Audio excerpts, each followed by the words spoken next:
All right, ladies and gentlemen, we are live. Welcome to a new type of stream. I might edit this into a video when it's done, but this is my first time trying something like this. I thought it would be kind of a cool idea.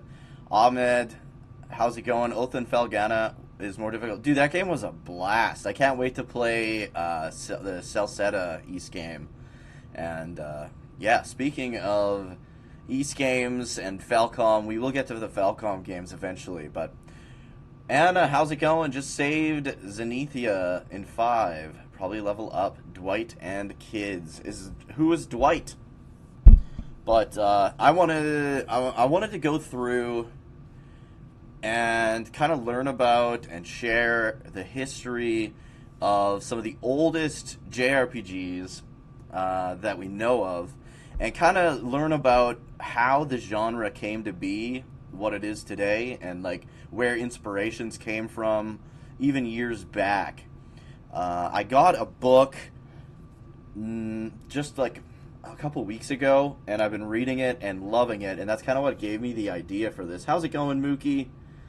And I got permission. I reached out to Bitmap Books, and they gave me permission to read some of the book to you guys and kind of show you guys, kind of go through some of the history. So a lot of this will be from this book. Some of it will be from the from Wikipedia pages. Some of it will be from like fan sites. All different varieties of methods of information. But I really wanted to kind of get into this with you guys. And if you're interested, definitely check this book out.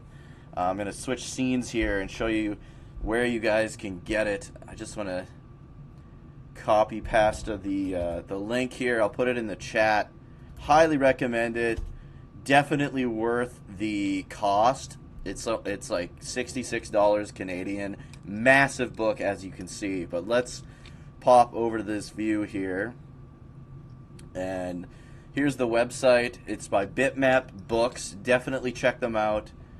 They've done a bunch of different books actually. They've got like 3 different books on the history of like first-person shooters, dating all the way back to like the original kind of 3D maze style shooters, all the way up to like modern. I think the newest one is like 2016, and they just do excellent work. And like I said, I did reach out to Bitmap Books, and they did give me consent to use some of their book here in these streams, and I told them I would be happy to promote it. I told them if they weren't super comfortable with me like reading a ton of the book, I'm open to having them copyright claim my videos so that they make any income off the streams or the videos.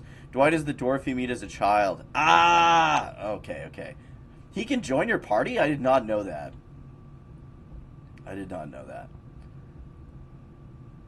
Little dwarf, right on the path. Save the fairies with Saber. Oh, when you go to the... Okay, I know what you mean.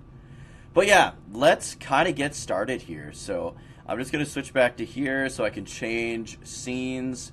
And so the way I'm going to be doing this is I'm going to be talking about the games. And as I kind of talk about the games and give information about these early Japanese PC RPGs, I'm going to be showing gameplay of them. And I got to warn you, like, some of this stuff is super old. Oh, I didn't know that he can join you. Some of this stuff is super old, and some of the first couple games here don't really have music. They just have like really bad sound effects. So let me know if the sound effects are too much. I can turn them down. But let's begin. Let me see. Where do we want to go here? There we go. Okay, so the first game, or should I say series of games I want to talk about, are the Mugen no Shinzo series. So these games came out back in 84 was the first one. 1984. So there's a series of them. Apparently the second one is the one that really became popular. Let me know again what the audio sounds like. Same with my mic. I have my mic set up all weird right now so I can see the screen a little bit better. If my mic's really bad, I can change it and have it so it is how it usually is. But yeah, this was released. The first one here, which is the one I believe we're watching. No, this is the second one. We're watching the second one. It was released in 1984 by a company called Crystal Soft, but it's spelled the letter XTAL Soft. So like Chris as in like crisscross. And yeah, basically, yeah, it's basically like the Japanese Ultima. You're absolutely right. But yeah, this was one of the handful of publishers. Crystal Soft was one of the handful of publishers specializing in RPGs in the early days of the Japanese PC scene. Their most important series is Mugen no Shinzo, which means Heart of Fantasy, heralded as one of the pillars of the country's RPG history. The series was helmed by Kazunari Tomi, who began his career with Crystal Soft and then left in the 1980s to work for Falcom for a few years on titles like Star Trader and Dinosaur. He then struck out on his own to form Studio Alex, the production team that created the Lunar series for the Sega CD. So it's crazy to me that this is what led to one of the greatest games of all time in like the Lunar games. Lunar 1 and 2 are absolutely incredible. Mookie, I don't know, man. Some of these look rough. Like, as you can see, like, there's not a lot going on in this game. And some of the literature I'm going to be reading here will say, like, how, like, 90% of these old PC JRPGs, it was, like, absolutely mandatory to use a guide. Because they didn't really have the system worked out yet, right? Like, they didn't really know how to make a JRPG. They didn't really know how to make an RPG and make it flow and be user-friendly, and that's kind of what you're seeing here, obviously. But you've got, like, a party, right? Like, you've got Kunimitsu, you've got Yugin, you've got, like, there's 5 party members. They all have their own HP, MP, I don't know what ST, that must be status. I'm assuming G stands for good. And then you've got your gold, your food, your days. I haven't noticed if the food goes down every step here. Jeff Entertainment, thank you so much for the raid. We are delving into the history of classic PC JRPGs, like the OGs, and working our way forward. Thank you so much for that raid, dude. Appreciate the heck out of it. Right now we are talking about a series called Mugen no Shinzo that started back in 1984. And the platforms this series was on was the PC-88 and the PC-98. So these are old-ass kind of PC-style, almost DOS-style systems. This is before even like the MSX2, which a lot of these games will be on, is the MSX2. But yeah, this is Mugen no Shinzo. The one we're watching right now is Mugen no Shinzo 2.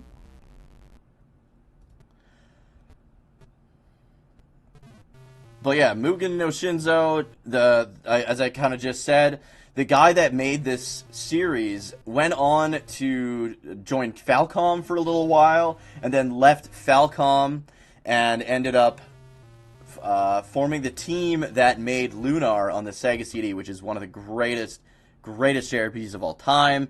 As you know, has been re-released on the modern consoles, actually. It was re-released originally on the PlayStation 1 as Lunar Silver Star Story Complete, and then, of course, Lunar Eternal Blue Complete. On the PS1, they had fantastic remakes there. And then they recently got HD remasters. You can get the Lunar HD Remastered Collection or something like that it's called. Highly, highly recommended, especially if you're a big Dragon Quest fan like I am, because they're the only other franchise, in my opinion, that has that same charm and feel that the Dragon Quest franchise carries. Correct. We are reading information on the game and watching gameplay so we can kind of see what the games that we're talking about are all about. I saw this game in a nightmare I once had. How's it going, Martine?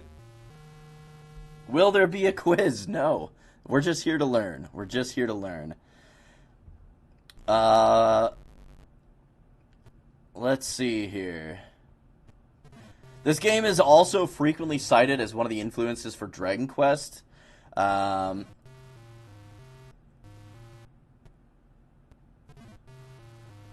Let me see here. According to the plot, the protagonist is nearly killed in the real world, but gets rescued and spirited away by a god, ending up in a fantasy world full of dragons, goblins, and other monsters.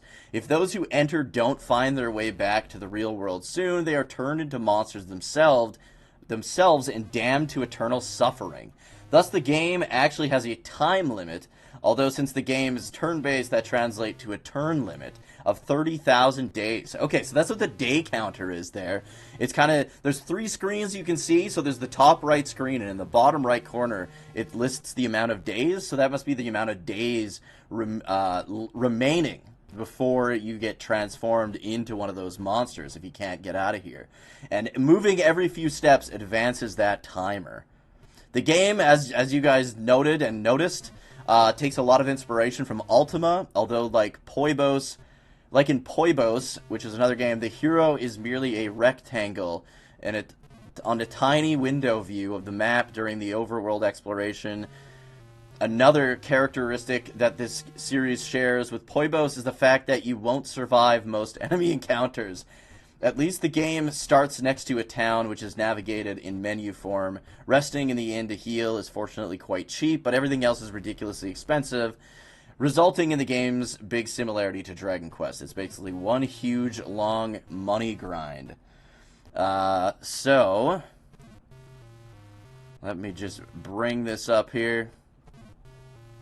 This looks like hell to map if you were gonna go that route back in the day. No doubt, dude.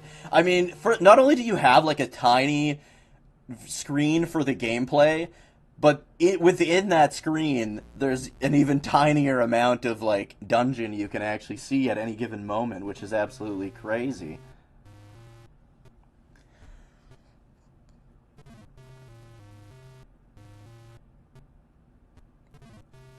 But yeah, it basically combines the early elements of the Ultima games with the turn-based combat of wizardry.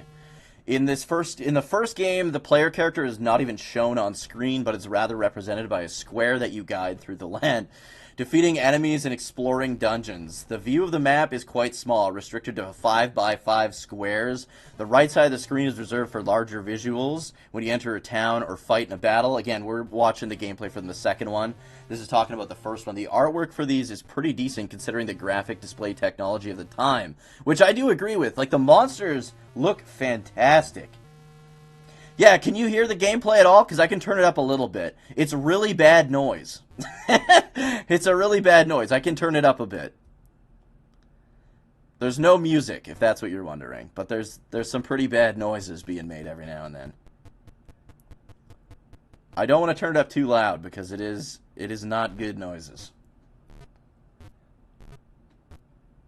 I'm gonna crank it. Look at that sick spider, bro.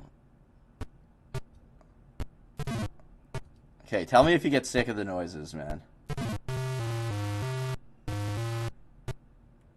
Tell me when you get sick of it, and I'll turn it down. But yeah, a few of these early PC games have no music. You'll hear the odd jingle, and you'll hear, like, menuing, and that's about it. Let's see. Whereabouts am I here? The artwork for these is pretty decent considering the graphic display of technology at the time. The closest English language parallel is Miracle Warrior Seal of the Dark Lord, which we'll get to later on tonight, which was also a PC RPG, but was later released on the Sega Master System, and that's how I know it. I've never played it, but I do remember seeing it back in the day, and I have seen screenshots and stuff like that. But yeah, let me know if that awful sound gets too annoying, and I'll turn it back down again. So in the first game, the dungeon exploring is all done in a first-person wireframe view. But all in all, it's kind of a typical game of the time. Very difficult, very grindy.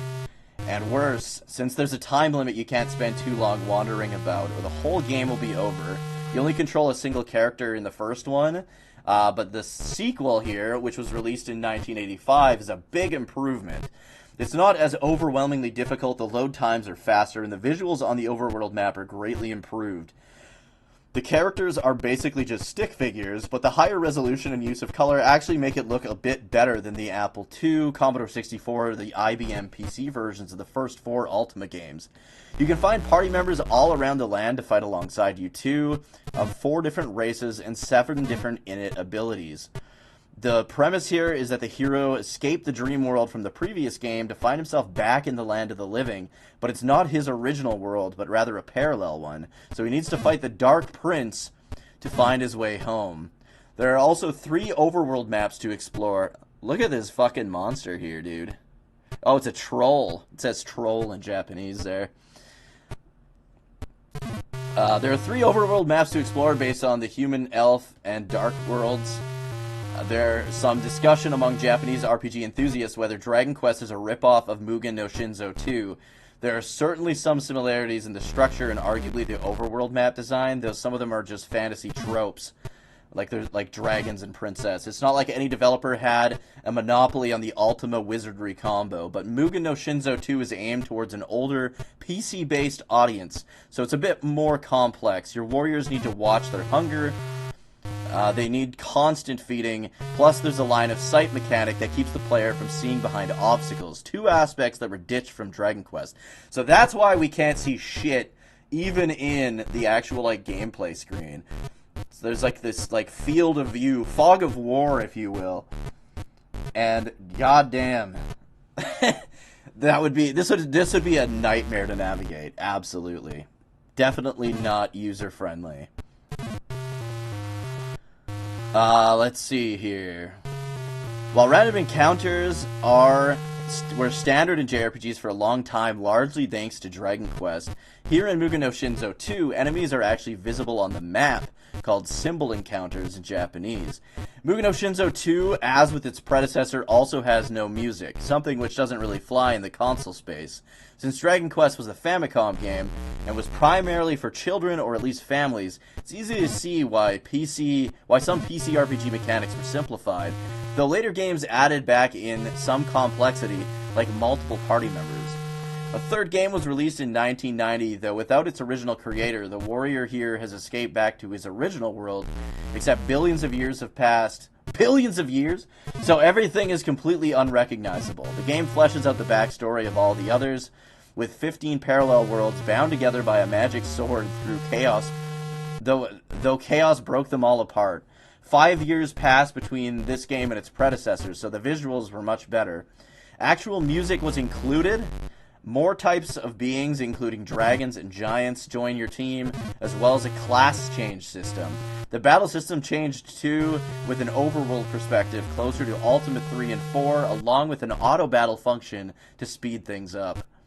See, people consider, like, auto-battle, like cheating or, like, a new feature. But even, like, when I grew up playing, like, Sega CD JRPGs, they all had an auto-battle feature. It's not something that's like, oh, nowadays kids need to use auto-battle. This is something that's been around since, as we see here, 1990 or earlier. Around the time Mugen no Shinzo 3 was released, Crystal Soft went out of business, with many of its staff going to T&E Soft, while others joined Square, where they worked on games like Final Fantasy Legend 3 and Final Fantasy Mystic Quest. Other RPGs put out before the company's closure include the action RPG Jihad, which seems to be a misspelling of the word jihad, and 3 games in the Crimson series. So Final Fantasy Legend 3, that would have been like the 3rd Saga game, if I'm correct. Dragon Quest 1 had vision limitation. Yes, in the caves, but not this bad, man. Not this bad. Look at that crab, man. This is the most epic crab battle of all time.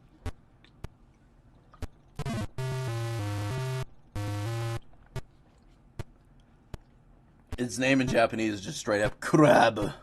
Krabu. Alright. It is on to the next game, you guys. Are you ready for Tower of Druaga? So this is a game, this game was actually a arcade game. I didn't know how long this was going to take, so I took two different scenes from that one. Let's go into Tower of Druaga. Let's do a volume check. I'm a little scared. Played Dragon Quest XI on auto battle, at least on the party members. Only time had to go manual was on that chonker boss who held the red orb. Was that the water boss? When you come up from beneath the sea? That was the first boss fight I had any like real trouble with as well. So yeah, this is called Tower of Druaga. This was developed by Namco, and it was actually an arcade game originally, but it was released on the Famicom, the PC Engine, the Super Famicom, and there's a remake on the PS2. I'm assuming the PS2 is like a collection game, if I had to guess. But during the 80s, let me know if the game audio is too loud on this. Hold on, I'm just going to check my Discord here. Yeah, I'm going to turn this down to about a 7. Is that too loud still? Or is this okay? The ocean boss. Yeah, this is the first guy I had trouble with as well.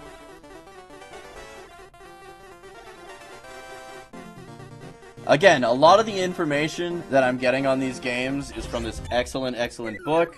I spoke to the publisher and got permission to kind of read from the book, as well as I'm using like Wikipedia articles here and fan sites and stuff. But check out the book by Bitmap Books, A Guide to Japanese Role-Playing Games. Excellent, excellent book. Alright, so during the 80s, Namco was known for worldwide arcade hits like Pac-Man, Galaga, and Dig Dug. However, there were also a substantial number of games developed by the company that never really left their home country. Tower of Druaga is one of the most interesting because it presents an experience completely unique to Japanese arcade culture. It was designed by Masanobu Endo, the creator of Xevious. So, Japanese folks fucking love Xevious. I don't know why. I grew up playing it on the NES. It's not that good. Yes, Mad Kaiser. How's it going? Oh, you played this one, Jeff? I've never played this game. It looks fun, though.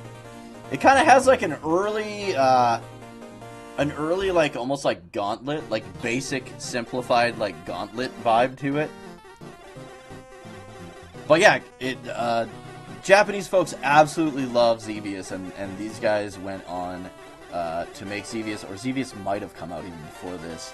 The premise is that the priestess Ki has been kidnapped by the evil monster Druaga, who is imprisoned her at the top of a 60-floor tower. As the heroic knight Gil, short for Gilgamesh, you must scale the tower to find her.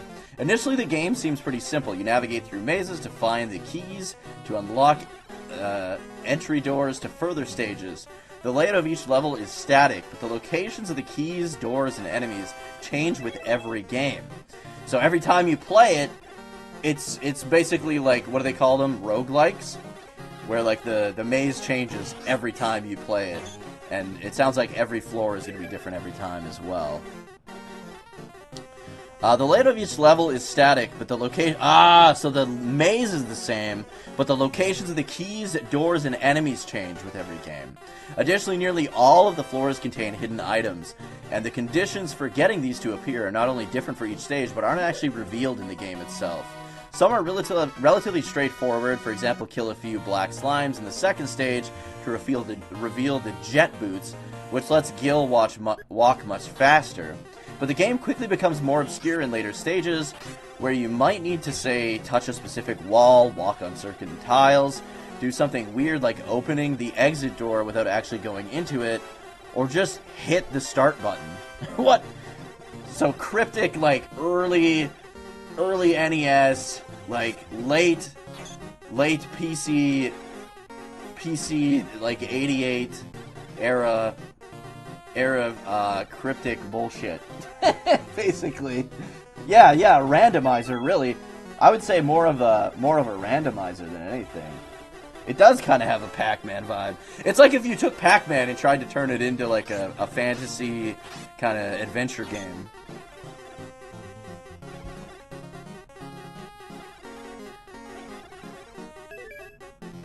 Some of the collected items make the game easier, others are almost essential. For example, items that light up otherwise dark stages.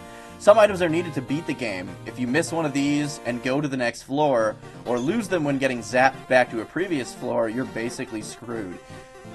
That's like, what game was that, dude? Ghosts and Goblins? Or Ghouls and Ghosts? Whatever the first one was. I think Ghosts and Goblins is the first one. If you don't have the specific item when you fight the boss, it doesn't count, and you just go back to, like, the beginning of the last stage, if I remember correctly. RPGs of the early 80s seem to be defined by how impenetrable they are to complete, and the Tower of Druaga is perhaps the purest example of this. The difference between this and, say, Falcom's Xanadu is that this was an arcade game, and thus a communal experience. There are tales of arcade cabinets that had little diaries where players could share their experiences and give clues to other gamers, enabling them to find the many hidden items, as well as imparting the secret techniques to beat Druaga at the end of the game. Eventually, enough gamers playing enough times could solve the mystery of the game. Later console ports switched up the levels as well as changing the conditions for the item appearance. What a bunch of dicks. That's so cool though, man. Like, shame Gilgamesh doesn't have a rogue ally to find secrets. It's super cool though, like, this was like the era where a lot of gaming was done, even if you weren't playing co-op, you were playing these games in the arcades. You were always communicating with each other and helping each other out. And it's so cool to see that they actually had like a journal they would leave at the cabinet for other players to pick up for hints to for them to be able to like progress further. That is the coolest thing ever. And you can see the items collected at the bottom of the screen there as they progress from some of the treasure chests and some of the hidden items that they're finding here. There's no real equivalent to this in Western culture, and indeed, when versions of the Tower of Druaga finally started making their way outside of Japan, contained on compilation discs, I figured that PS2 one was a part of a compilation disc, no one knew what to make of it. It's an expression of a very particular place and time, one which passed most of the world by. There was never a straight sequel to the game, though the PC Engine release is greatly enhanced with zoomed-in visuals, but the series continued with a variety of spin-offs dubbed the Babylonian Castle Saga. The Return of Ishtar, released in arcades, is a direct sequel, as Gil and Key must ascend the tower after being rescued. However, the layouts have changed, and indeed, it's a completely different game. There are two joysticks, one to control each character, so it either requires two players or one player must control both Gil and Key simultaneously. It's about as clumsy as it sounds. Gil's the only one who can attack directly, while Key will be killed, thus ending the game if an enemy touches her. Meanwhile, she has a variety of magic spells, but they're limited in use, with no indication of how many times you can use them. While gamers were enamored with the obscure charms of the original title, design choices like these led to the entry being widely ignored. Next up was the Quest of Key for the Famicom, a prequel that gives a starring role to the heroine. This is a straight-up action game. You use her jumping powers to weave through 100 stages of incredibly difficult platforming challenges. Its design was inspired by the 1983 Atari game Major Havoc. The Blue Crystal Rod is an adventure game for the Super Famicom, mostly presented from a first-person perspective, and expands the story of the world and includes 48 different endings. And then the last game was called Nightmare of Druaga Fushigi no Dungeon, and that was on the PS2, and is a mystery dungeon game developed by Chunsoft, and is a roguelike. So that would be similar to like the Tornico mystery dungeon games, Chocobo's Dungeon 2, all that good stuff. So that's pretty cool.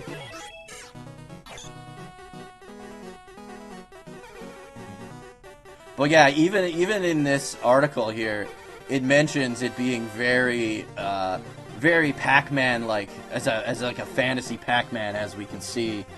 And this game was apparently widely successful in Japan, attracting millions of fans for its use of secrets and hidden items. It's cited as an important game of its genre for laying down the foundation for future games, as well as inspiring the idea of sharing tips with friends and guidebooks. Druaga is noted as being influential for many games to follow, including Ys, Hydlide, Dragon Slayer, and The Legend of Zelda. The success of the game in Japan inspired several ports for multiple systems, as well as spawning the franchise known as the Babylonian Castle Saga, and of course those sequels that I mentioned earlier. They also had literature and an anime series produced by Gonzo. That's interesting. They made a whole anime series of this Pac-Man-esque fantasy arcade game. Apparently in 2009, there was a virtual console release for the Wii in North America. However, it was met with a largely negative reception for its obtuse design, which many said was near impossible to finish without a guidebook, alongside its high difficulty and controls. Which, I mean, you release this game in 2009, people are not gonna enjoy this for the most part. It was designed by Masanobu Endo, who had joined Namco in April of 1982 after releasing Xevious a year later. Okay, so Xevious was after this. It was a year after this. And like I said, Xevious was, like, huge. Xevious was, like, top dog in Japan. People, to this day, love Xevious so much for some reason. And Xevious isn't a bad game by any means. But it's just a standard, you guys are probably picturing, like, an RPG, but it's literally just a shoot-'em-up. Like a basic bitch shoot-'em-up. I have it on the NES. It's nothing special. The one aspect of Xevious that was kind of cool, I guess, is you can shoot ahead, but then you have the ground beneath you, and on the NES, the B button shoots your bullets ahead, and the A button bombs things down below. So there's like turrets and stuff you have to bomb. There's no EXP or level up. Shame. If a remake definitely needs to add a level up, yeah. People today are soy boys, no one can appreciate a challenging video game. I mean, it could be challenging, but it also has to be, like, I don't know, better than this, in my opinion. I think this would be fun to play for, like, an afternoon. This is not something that I could see myself sitting down and like, working my way to completing, you know what I mean?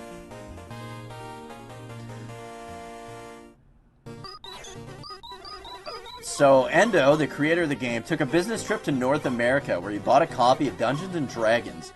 Intrigued by its gameplay and setting, Endo, a fan of the Apple II game Wizardry, had set out to make his next game an action role-playing title.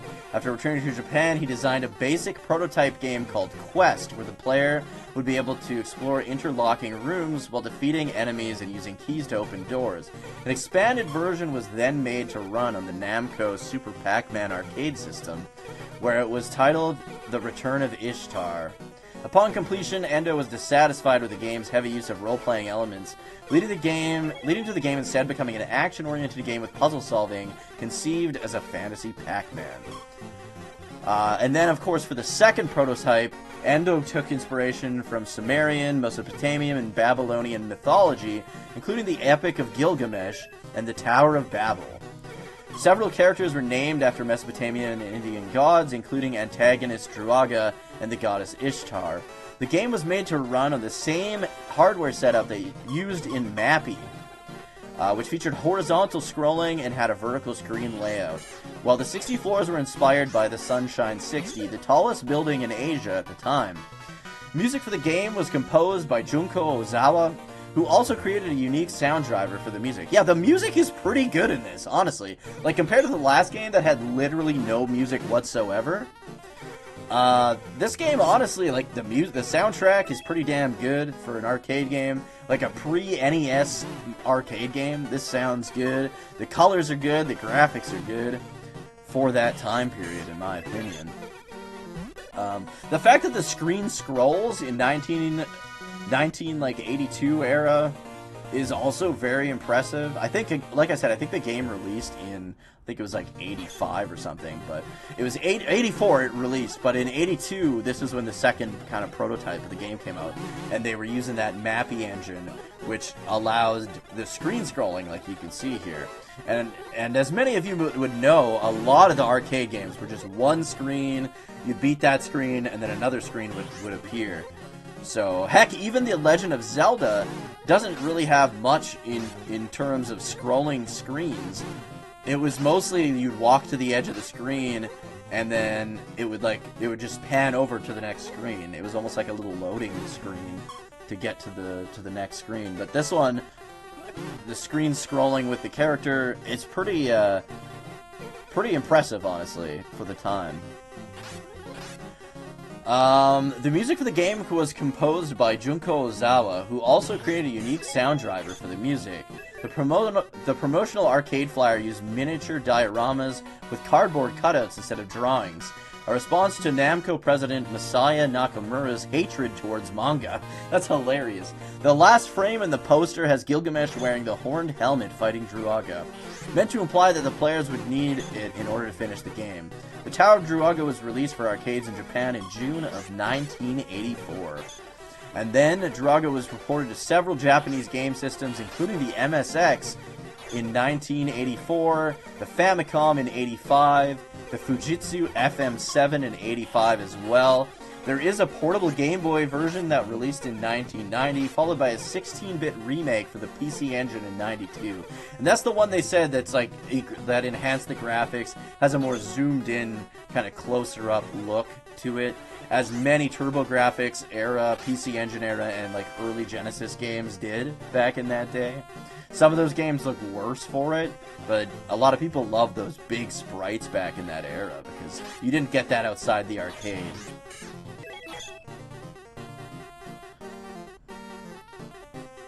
The Game Boy version was re-released in 1996 as part of the compilation titled Namco Gallery Volume 2, which also included Galaxian, Dig Dug, and Famista 4. A 97 Windows port was released as part of Namco History Volume 2, alongside several early Namco arcade titles. In 2003, the Famicom version was re-released in Japan for the GameCube as a pre-order bonus for Baten Kaito's Eternal Wings in the Lost Ocean.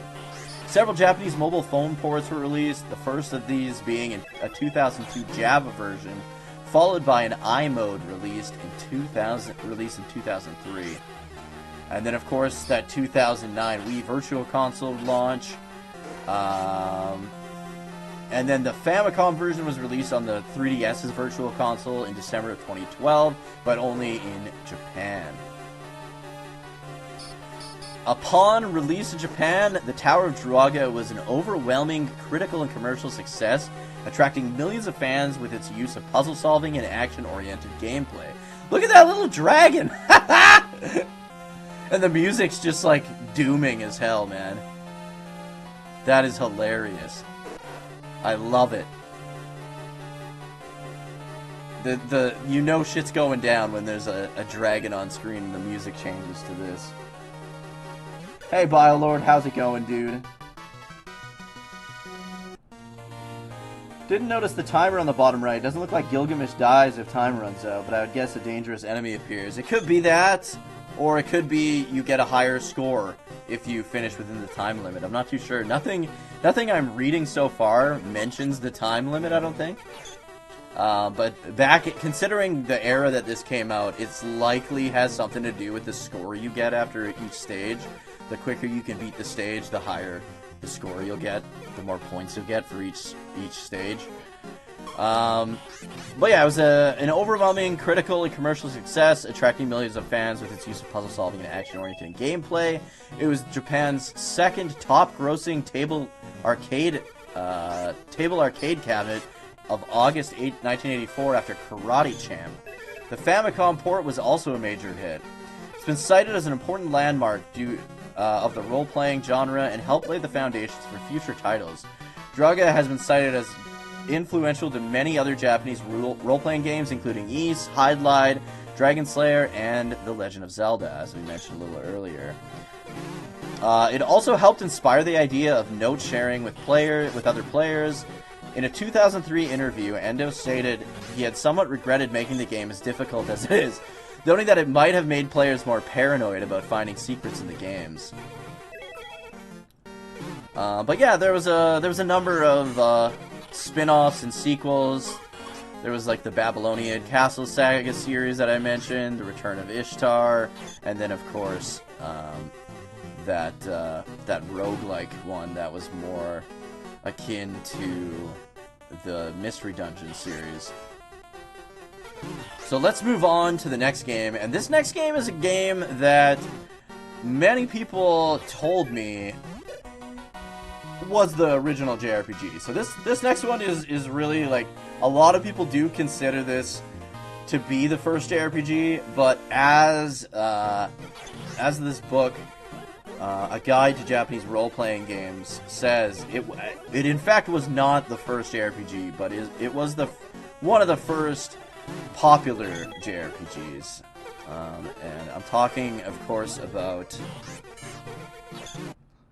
The Black Onyx.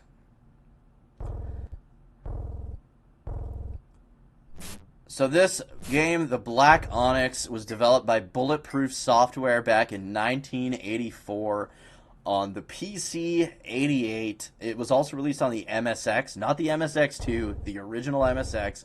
The SG-1000, which I believe was the 1000 the Master System, or was the 1000 I feel like the 3000 was the Master System, and the SG-1000 was like an even earlier Sega console. And then it did get a release on the Game Boy Color as well as the Famicom. But as you can see, this one you do have a full party. You've got 5 party members, and I don't know if the dudes on the left there are supposed to be, those must be your party, which is kind of cool because it shows what kind of weapon they're wearing as well as if they have a shield. And then in that little box to the right of them, it showed the enemy. And then of course we've got our maze screen on the right, our 3D maze that we're lurking through, dungeon crawling through, if you will. We got vampire bats. I love how like all these PC style JRPGs are broken down into several different screens, and most of the action seems to always happen on like the smallest of those screens. Hey Soldier, how's it going? Tales Games mentions Druaga several times, especially Gilgamesh equipment. No way! Interesting. That is good to know. Thanks for sharing that, dude.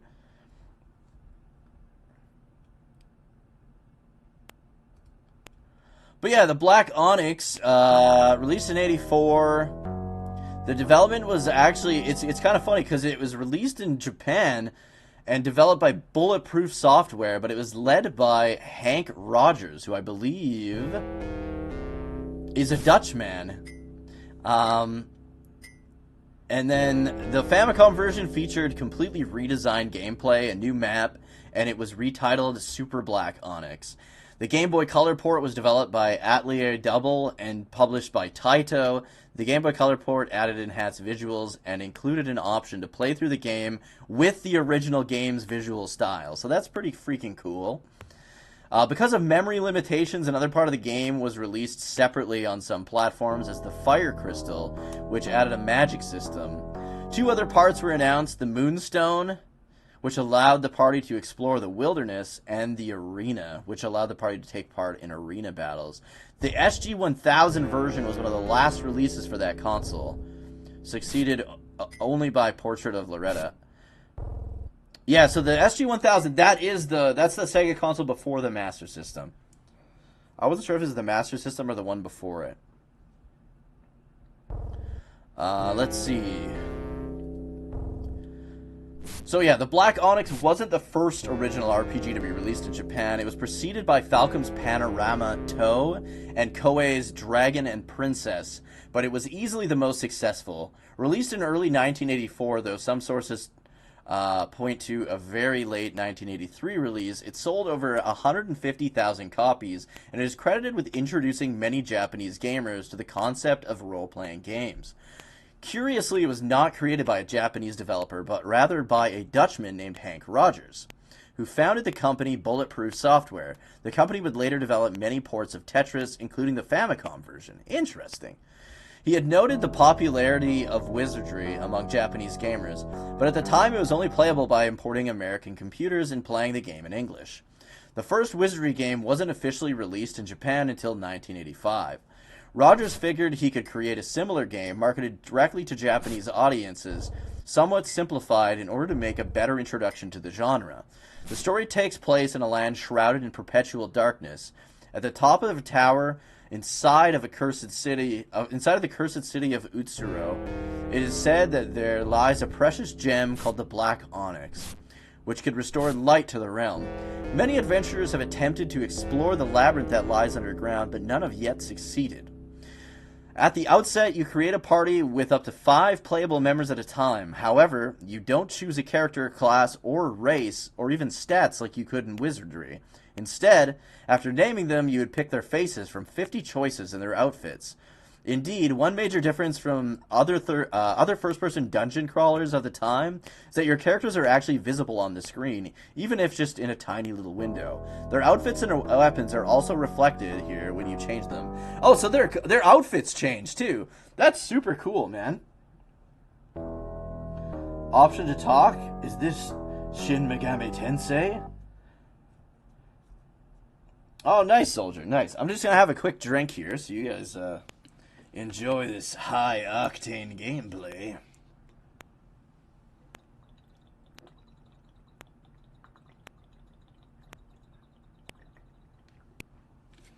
That's so, like, ahead of its time, man. And I mean that in, like, the highest degree, because this is, like I said, most people consider this to be the first JRPG. As the book states, there were JRPGs before this, but the fact that your characters are visible on screen, the armor, the shield, and the weapon you have also changes your little character sprites there. That's so cool. And then you've got your little monsters. You got little hobgobs, which is hilarious. You can totally tell that this would have been made by somebody who spoke English, because other than the main character's name and the actual, like descriptions of what's happening text, the descriptor text, everything else is essentially in English.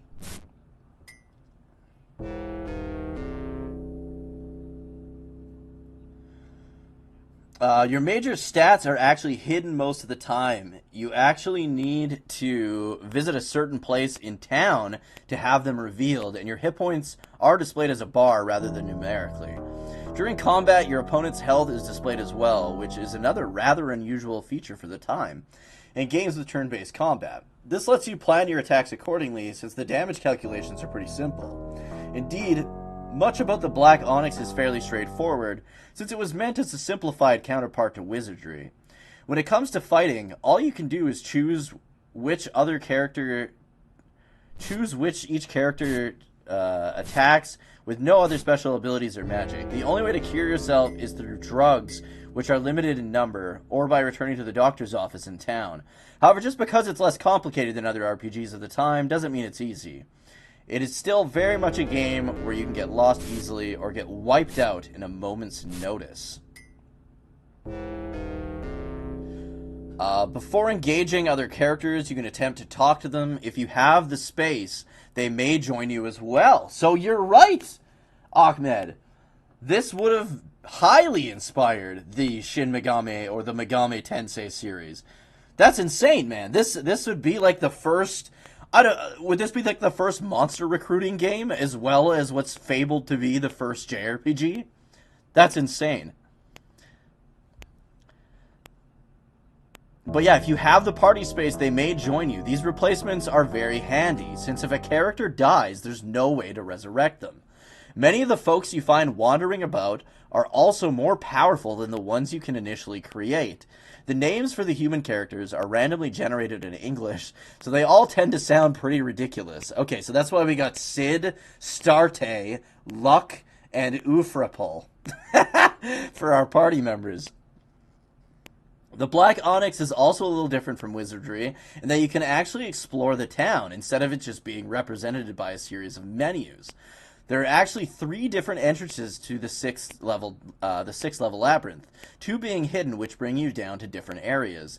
The game is also well known for the cryptic phrase "Iro Ikai Zutsu," 1 color each, a clue to solving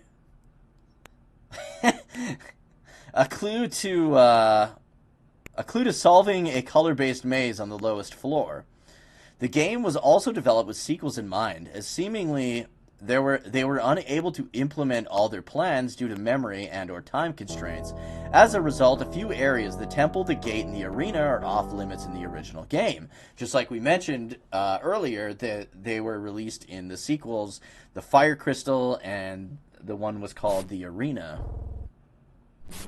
Those had new floors to explore, plus an extra character class, a magician, which lets you use magic.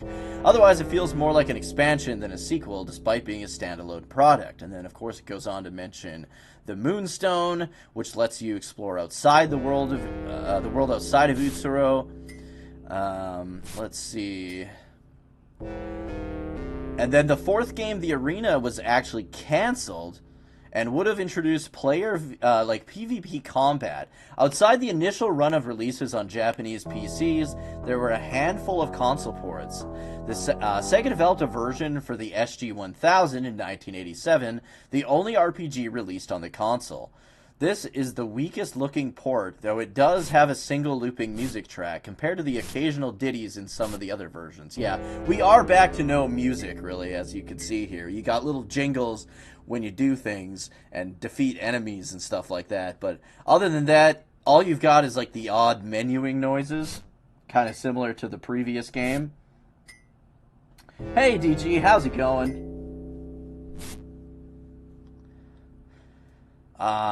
The company later made a version called Super Black Onyx for the Famicom, which is more of a sequel than a port, and that was in 1988. Among the changes, you can create a character class, choosing from Fighter, Magician, or Monk. So they added another class. Instead of just Fighter and Magician, you can now use a Monk.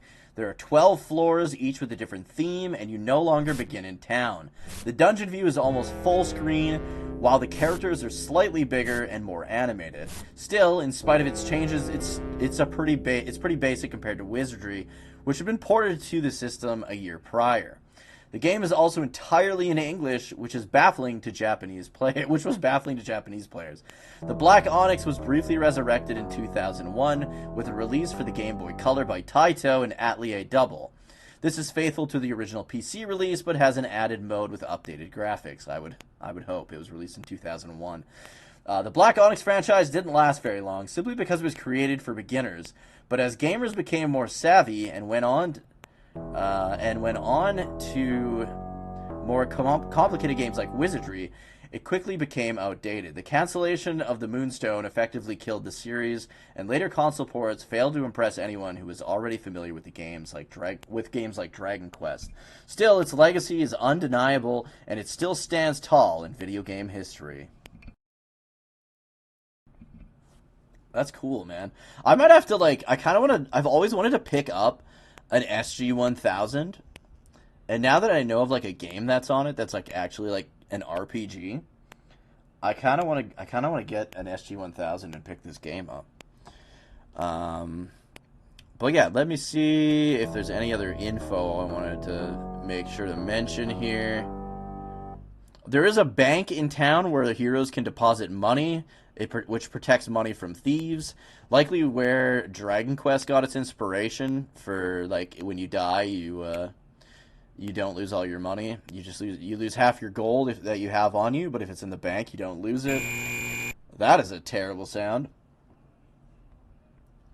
And then it goes on to re-mention kind of the labyrinth had several entrances, some of which were secret entrances, and those 6 colors. Each floor corresponds to the 6 colors that must be solved in proper order, which is different depending on what console you're playing it on, in order to create the stairway to the Black Tower where the Onyx resides. And yeah, it sold 150,000 copies, which is, I guess, impressive back then. Let's see. T&E Soft's Tokuhiro Naito, the creator of action role-playing game Hide-Lied in 1984, was influenced by the Black Onyx and combined its RPG elements with the action gameplay of Tower of Druaga. We will get to Hide-Lied later, hopefully tonight.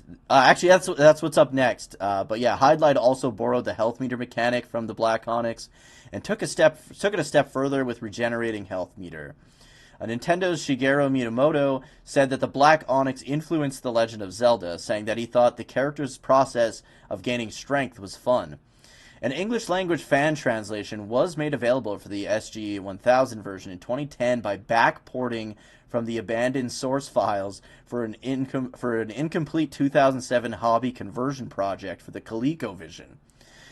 Another group later used those same source files to complete the project and released an unofficial English-language ColecoVision game in 2013.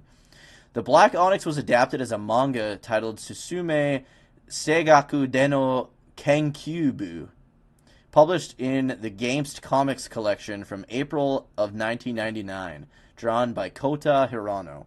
It's so weird that like all of these get either like a manga or an anime adaptation. Dude, Tactics Ogre Reborn is good. That game is good. And you like Final Fantasy Tactics as well, so you'd like it. If you finish that one and you still want some more good tactical RPG made by the same team, check out Tactics Ogre The Knight of Lotus on the Game Boy Advance. That one's really good too. But yeah, now it's on to the next game, which is, as we were kind of talking about, Hydlide, which... I have so many tabs open here. Which was created by T&E Soft, which we kind of mentioned a little bit earlier. So Hydlide is a game that it was released on the NES, and it is not good. It is not the greatest game, but it is the precursor to a lot of great games, and a lot of great games took inspiration from Hydlide. So let's bump on over to Hydlide gameplay here. And yeah, it plays this Indiana Jones style music through the entirety of the game. Anyone who watched the Angry Video Game Nerds would be familiar with this game, because Angry Video Game Nerd did a episode on this, and yeah, not great, but it's super early. This game came out in 1984. And the objective is to, I think, rescue all three fairies to rescue the princess, because the princess is split into three separate fairies. T&E Soft's Hydlide series is one of the most important and foundational in the JRPG genre. For most of the early 80s, RPGs in general were really only for hardcore players, as they required intense planning, map drawing, and other strategies that made them impenetrable to most people. The first Hydlide game, released in late 1984, is more approachable. The world is fairly small and easy to explore, there are few stats to keep track of, and the combat is action-based, so it's easy for newcomers to understand. It's also less intimidating than other action RPGs at the time, such as brutal games from Falcom like Dragon Slayer and Xanadu. In other words, Hydlide set down the template for better-known games like Ys, and perhaps even more importantly, Nintendo's Legend of Zelda series. The series was pioneered by Tokihiro Naito, who created Druaga, which we talked about a little bit earlier. Before Hydlide's development, Naito had no familiarity with either Western or Japanese RPGs. The story takes place... Oh, so he made this before Druaga. Okay. The story takes place in Fairyland, a realm where humans and fairies coexist. In the first game, the demon Viralis has awoken and cursed the Princess Anne to be transformed into three fairies and scattered throughout the land. A hero named Jim, of all names, is tasked with rescuing all these fairies and defeating Viralis. The map in the original Hydlide is pretty small, with the overworld consisting of 5x5 screens with 5 small underground segments that link parts of the map. Compare this to the original Legend of Zelda, which was 16 by 8, not including the many dungeons. There are no towns or NPCs, so determining the goals requires either reading the manual or exploring, and exploring typically means pushing up against everything and anything in hopes of finding something hidden. You'll need to find the three fairies, of course, with the first task being to find a cross and then take down the nearby vampire. If you know what you're doing, you can beat the game in about 30 minutes. There's no direct attack button. Instead, you fight enemies by bumping into them. Whether you inflict damage or get hurt depends on both your stats and your foes, but your odds of succeeding are higher if you attack from one side or from behind. You can also switch from attack to defense mode if you'd rather protect yourself from harm than fight. There are a few items and there are few items and no gold, but you do gain levels when you beat enough enemies. Standing still for a few moments will also cause your health to regenerate. The NES port also has a few magic spells, a feature imported from Hydlide 2. Across the many computer platforms, as well as the Famicom port, the original Hydlide sold over 2 million copies. That's insane, considering the last game we talked about only sold 150,000, making it an outstanding hit. It was also one of the few early JRPGs to make it outside of Japan, as the MSX2 version was released in Europe and the NES version made it to North America. However, its international reception was much more frigid. The NES release didn't come out until 1989, nearly 5 years after its initial release, and it was horrendously outdated when compared to The Legend of Zelda. While it was considered relatively approachable at the time, its vague direction, harsh balance, small overworld, and lack of an attack button made it immensely clumsy to play. Moreover, it looked ugly and had only one song, imported from the PC version of Hydlide 2, which sounded an awful lot like a chipper version of the Indiana Jones theme. It was widely derided and became something of a joke among NES fans. Hydlide 2 is a much more expansive game, which has a larger overworld, a few towns, NPCs you can chat with, and money to purchase items. In other words, it has a lot more traditional RPG elements. In addition to magic spells, there's also a training program to build up your stats, plus a morality system in which your fourth goes up when you kill bad monsters, and goes down when you kill innocents or otherwise good characters. This was similar to the karma system found in RPGs like Xanadu. This version only released on PCs and was not ported to consoles. So basically people would go around and say, "May the 4th be with you." You had, which one did you have, Anna? Hydlide? Or are you talking about Tactics Ogre? Do-do-do-do-do. But yeah, the last game was called The Space Memories, and the story is a little bit more ambitious, telling how a fissure opened in deep space and allowed demons to spread over the land. There are 4 character classes to choose from: fighter, thief, monk, and cleric, each with different abilities and weighting towards melee fighting or spell casting. It also had a time system that flows between day and night, and you needed to keep your warrior fed and rested for their performance will degrade. There was also a weight system that disallows you from carrying too much stuff, plus the morality system from the previous game. There's actually an attack button in the 3rd game, so you no longer had to bump into enemies. This game also introduces boss fights. Finally, there's a twist ending that falls into sci-fi territory, as the final foe is a 5-eyed being named Kaizak, who created the entire universe and has decided to destroy it now that it's grown too large for him to handle. So it's basically a variation in one of the earliest forms of the killing god scenario that's common to many JRPGs.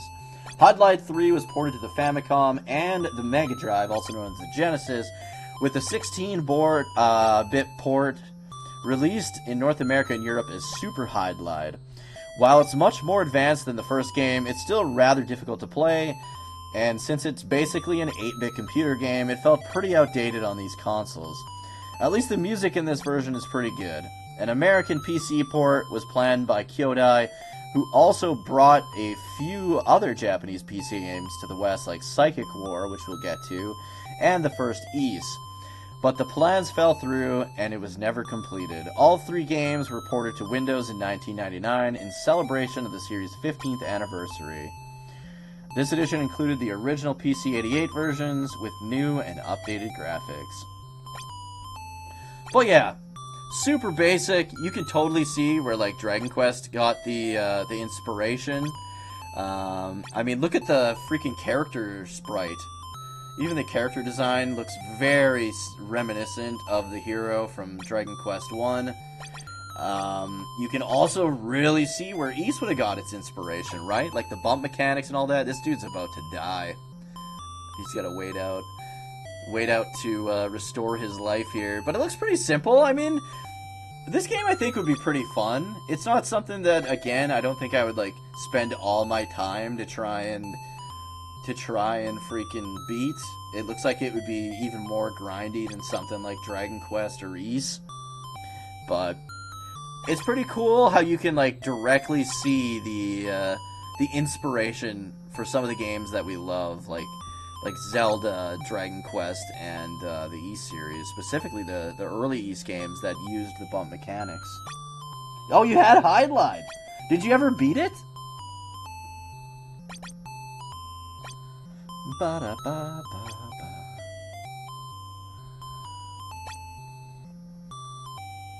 Ba-da-ba-ba-da. That's insane that it sold 2 million copies, man. But yeah, let's see here. I just want to make sure I didn't miss anything. Ba-ba-da-da, da-da-da-da-da.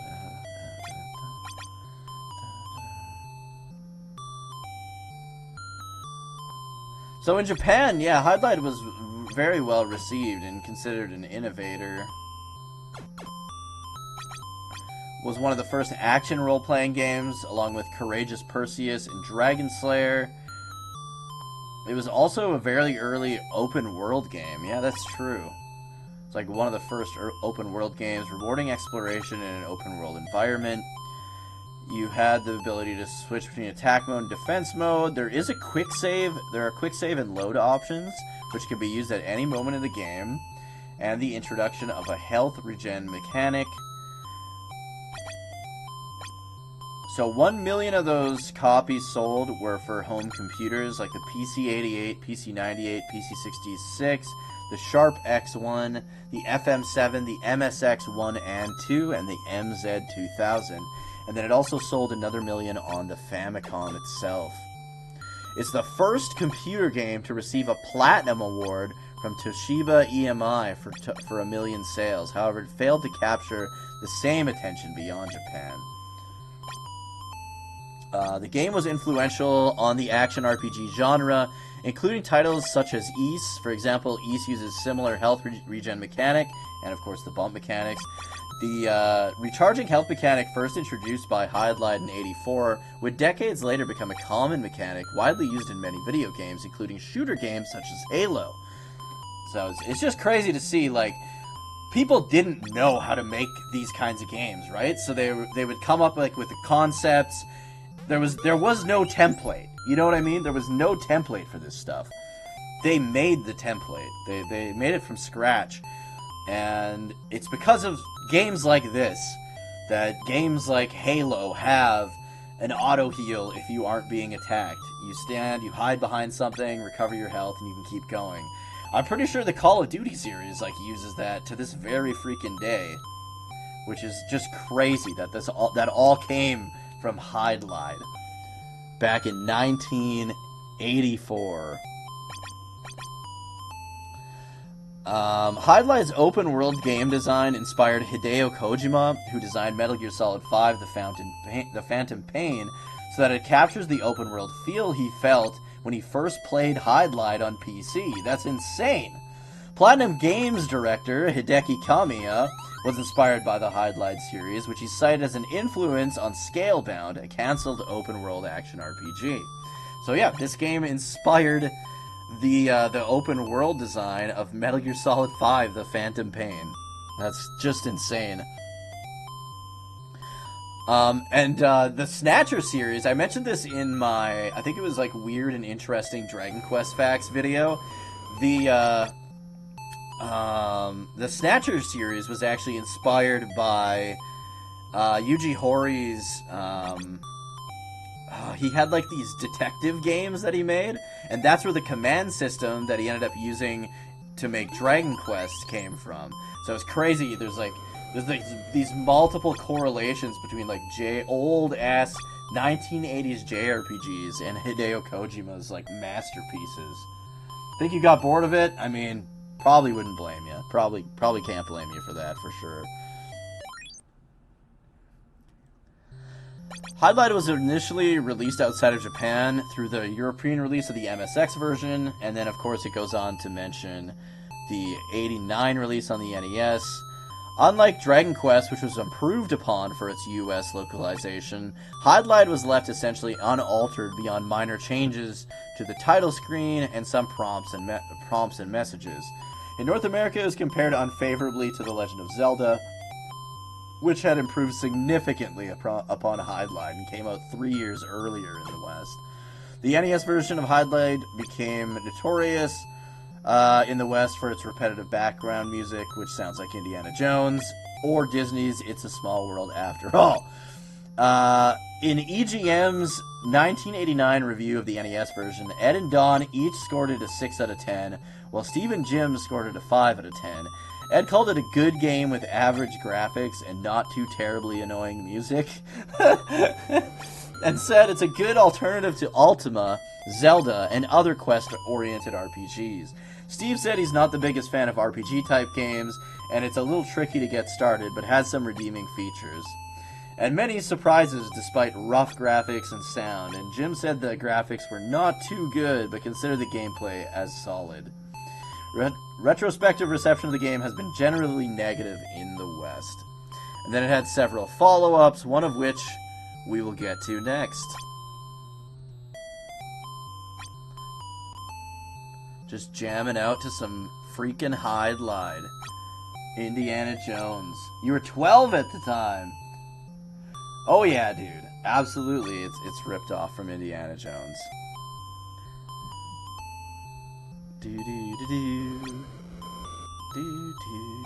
Alright, so the next game we're going to talk about is actually the finale in the Hydlide series.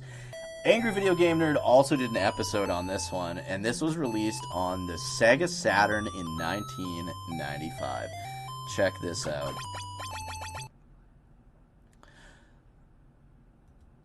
So gameplay here is, of course, by Nintendo Complete, as was the last one, but look at them graphics, baby! Hold on, let's start right from the beginning. Let's start right from the beginning here. And from what I remember, this game had a randomly generated map, kind of like when you know when you start like a new game in Minecraft, and it just generates the world map? This has that when you start your game. Could you imagine a JRPG being completely randomized every time you started it? Oh yeah, he totally puked his pants. So yeah, Virtual Hydlide, again developed by T&E Soft, was released in 1995 on the Sega Saturn.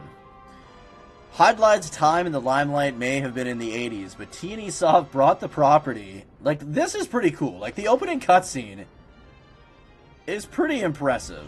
You've got, like, the full motion video graphics with, like, kind of in-game shenanigans. Okay, so is it the same story as the first one? It's splitting the princess into the 3 fairies? Virtual Hydlide.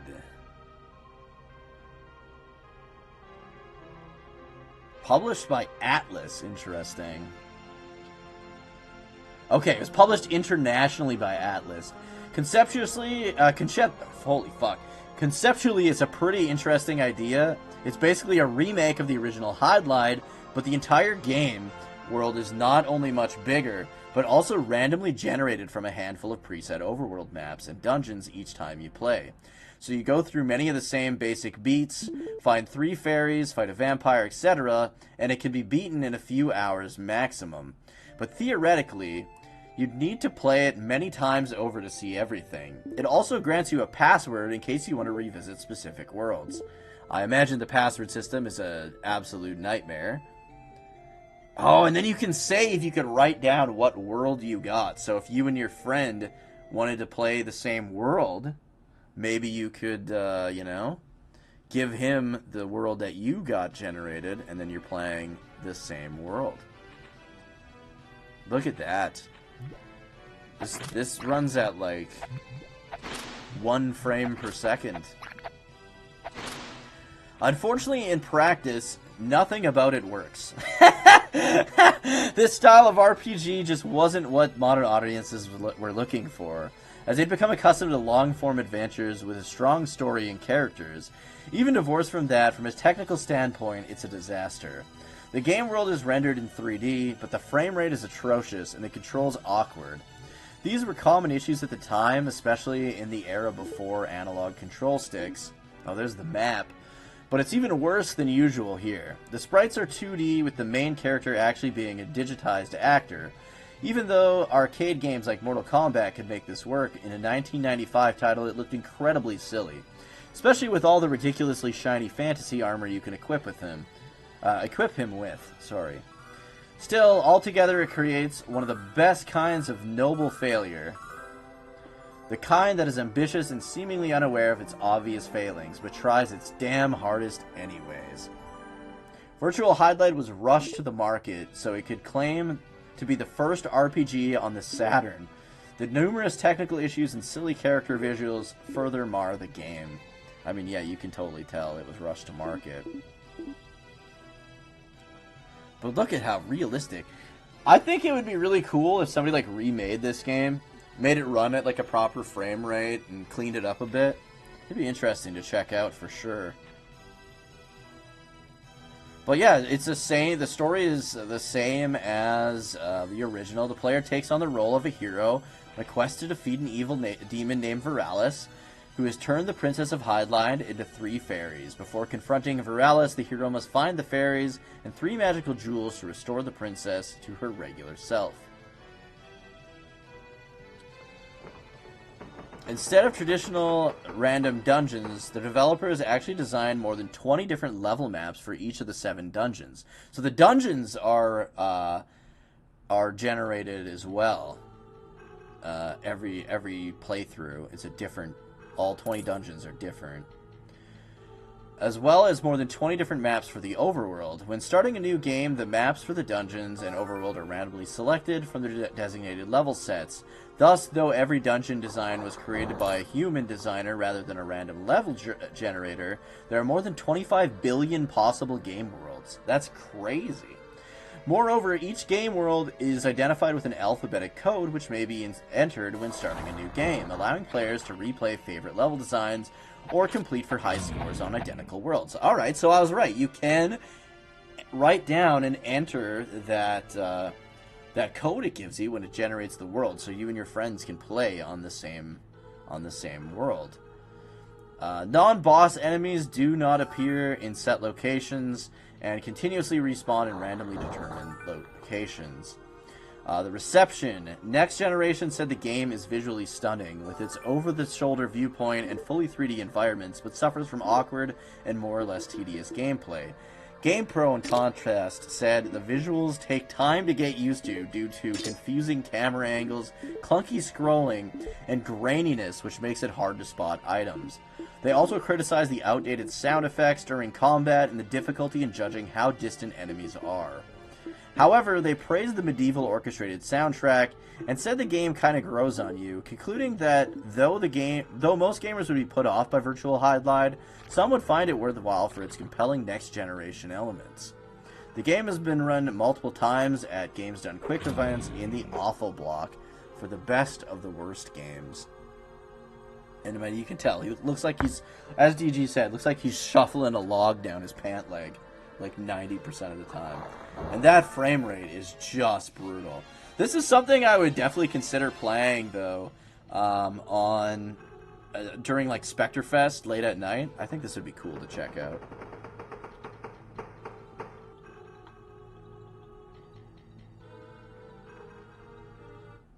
Look at those load times.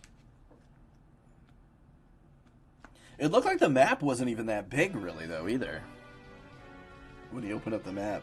I don't know if you just follow the compass. Yeah, the map isn't that big, so, I mean, you could definitely beat it in probably a couple hours.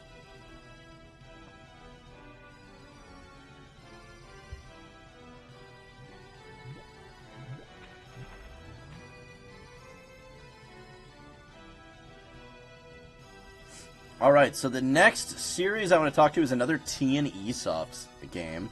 So T&E Soft is who's been making the Hydlide games. They also made Druaga. And let's take a look at one of the Runeworth games. I think I got the first one here. Yeah, Runeworth Kokui no Kikoshi for the NEC PC-88 is what the gameplay is going to be from. So this actually came out in 1990, so the visuals are going to be a lot better. We've also already got music, which sounds pretty damn good, actually. It's pretty bumpin', if you ask me. I'm digging it. I'm digging it.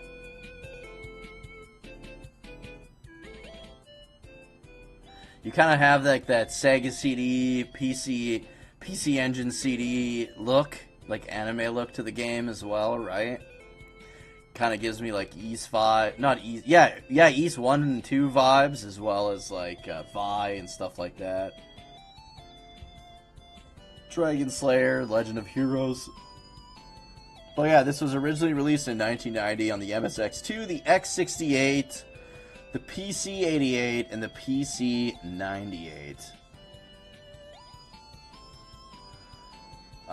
While not taking...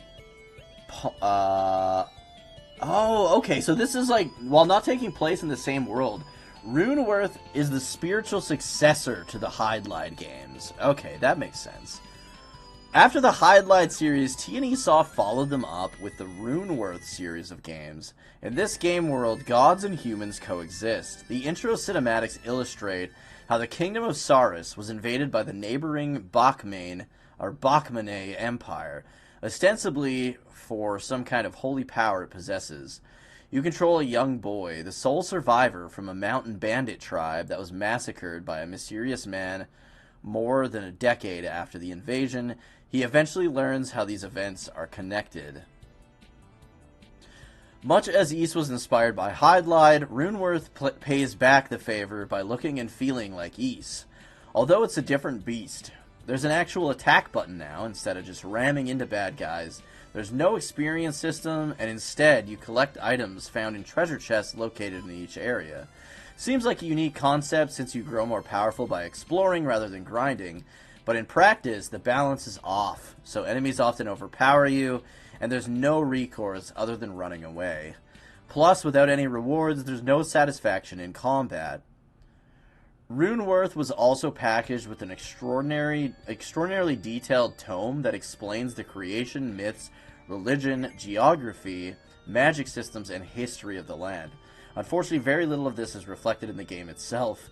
It's it's more elaborate than the Hydlide games, but still only a fraction of what it should be. You do need to reference the book in a few cases, seemingly as a form of copy protection, but it ends up feeling like a huge waste. The first game was released on a variety of platforms, while the two sequels were only released on the PC-98. So, like, visually, musically, it's like a lot better, but I think at the end of the day, it sounds like it was like too much of a mess to actually be as popular as even Hydlide ended up being, especially in the East.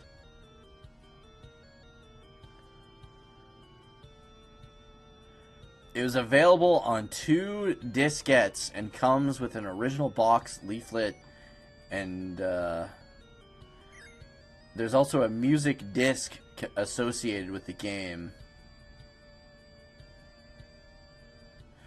There is a dynamic day and night cycle where shops, churches, and NPCs change their behavior based on the time of day. The game also includes a variety of dungeons and exploration elements, with some players encountering difficulties in finding all the treasure chests.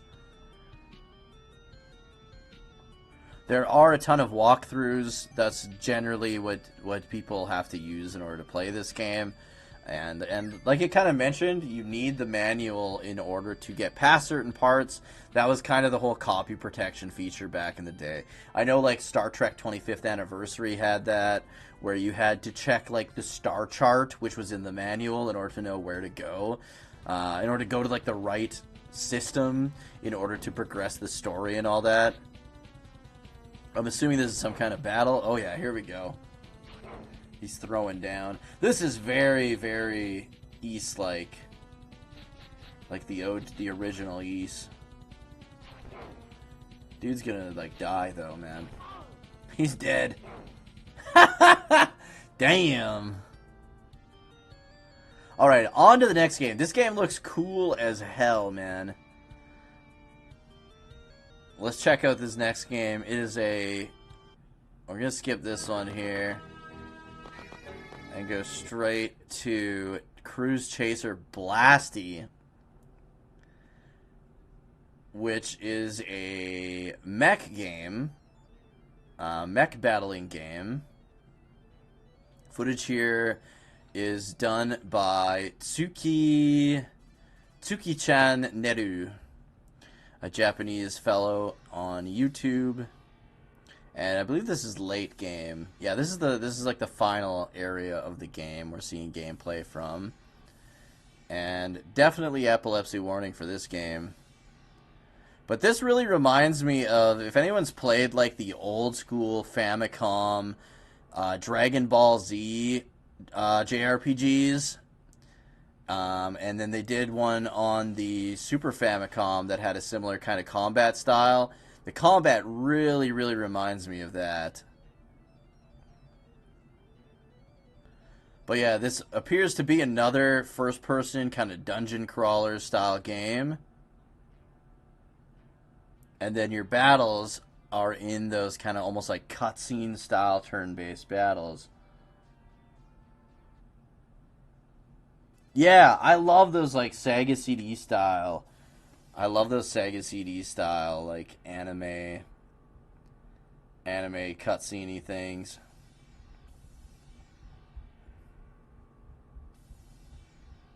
But yeah, Cruise Chaser Blasty was actually developed by Square. I believe this came out before Final Fantasy, even. Came out in 1986. I can't remember if Final Fantasy was 86 or 87. I want to say 87 because Dragon Quest III was already out when Final Fantasy came out. But this was released on the PC-88, the PC-98, and the X1. This was... Oh yeah, this was before Final Fantasy. It says, Square's first role-playing game. Cruise Chaser Blasty sure has a lot going for it. For starters, it eschews fantasy traditions for a sci-fi flavor as you pilot a gigantic transforming mecha called the Blasty. The robot designs were provided by Nippon Sunrise, the production company behind the tremendously popular Gundam series. They were initially created for an animated feature that didn't get made. And Square really does put them to good use. The main draw of the game lies with its brilliantly animated combat sequences. Many turn-based RPGs show their combatants as static images, but here every attack of both warriors, sword swipes, missile barrages, explosions, and so forth, is smoothly presented. The first time you see it in action, it looks incredible. Unfortunately, this being an RPG, you see the same animations over and over, and they quickly grow tiresome. At that point, the shallowness of the game shows through. Given the number of frames that needed to be drawn, there are only 8 real enemy types, plus some palette swaps. Combat's simple. You pick from one of 4 commands, queuing up 3 in a row, then sit back and watch as they're executed. Fights are one-on-one, and there's little strategy. But there are far bigger issues than the combat. The game is presented from a first-person perspective, but since you're flying in outer space, you can't see much of anything other than stars. Okay, so earlier parts in the game obviously take place in space. We're watching footage of like the ending part of the game, so they must find some kind of fortress that you go through, which makes it a little easier to see what the hell's going on. Even walls presented as fields of antimatter can only be seen when you're right in front of them. Essential navigation tools like the compass or coordinate display are relegated to hidden commands. In the initial PC-88 version, the scrolling is confusing too. If you turn right or left, it appears that you're flying forward, even though you're not. It's so disorienting that they had to fix this for the later PC-98 version. Combined with the fact that you can easily run out of energy and die, the game becomes nigh unplayable. It's a shame because there are a lot of cool ideas. The game world is made up of several small stratified dimensions surrounded by antimatter, essentially the floors of the dungeon, which you travel between via warp gates. You control a soldier who fights for the Commune, the organization that controls these universes. But as the game progresses, you can choose to turn against them, allowing for two endings. The story was an early work by Final Fantasy director Hironobu Sakaguchi. So Sakaguchi made this game. That's crazy. Square referenced the Blasty in later games, first as a summon named the Ark in Final Fantasy IX, then as a boss just called Cruise Chaser in Final Fantasy XIV. There were also novels and model kits based on the original mecha designs, though they have nothing to do with Square's game. That is freaking cool. So the Ark summon, the summon Ark in Final Fantasy IX is actually based off of Blasty here. And then there's a boss called Cruise Chaser. Have you ever fought that boss, Soldier? A boss called Cruise Chaser in Final Fantasy XIV, which is apparently also based off of Blasty here. Blasty is on the right side. That's our like main character mech. But look at all the functions. Like the layout of this game looks absolutely incredible. I gotta say, like, what version is this? This is the PC-88 version, okay. Like, the layout is super incredible. Like, you kind of almost look like you almost kind of would feel like you are piloting a mech. It's part of the Alexander raids, and you can get a Cruise Chaser as a mount. Does he look like the little guy? That guy on the right there? That's freaking cool.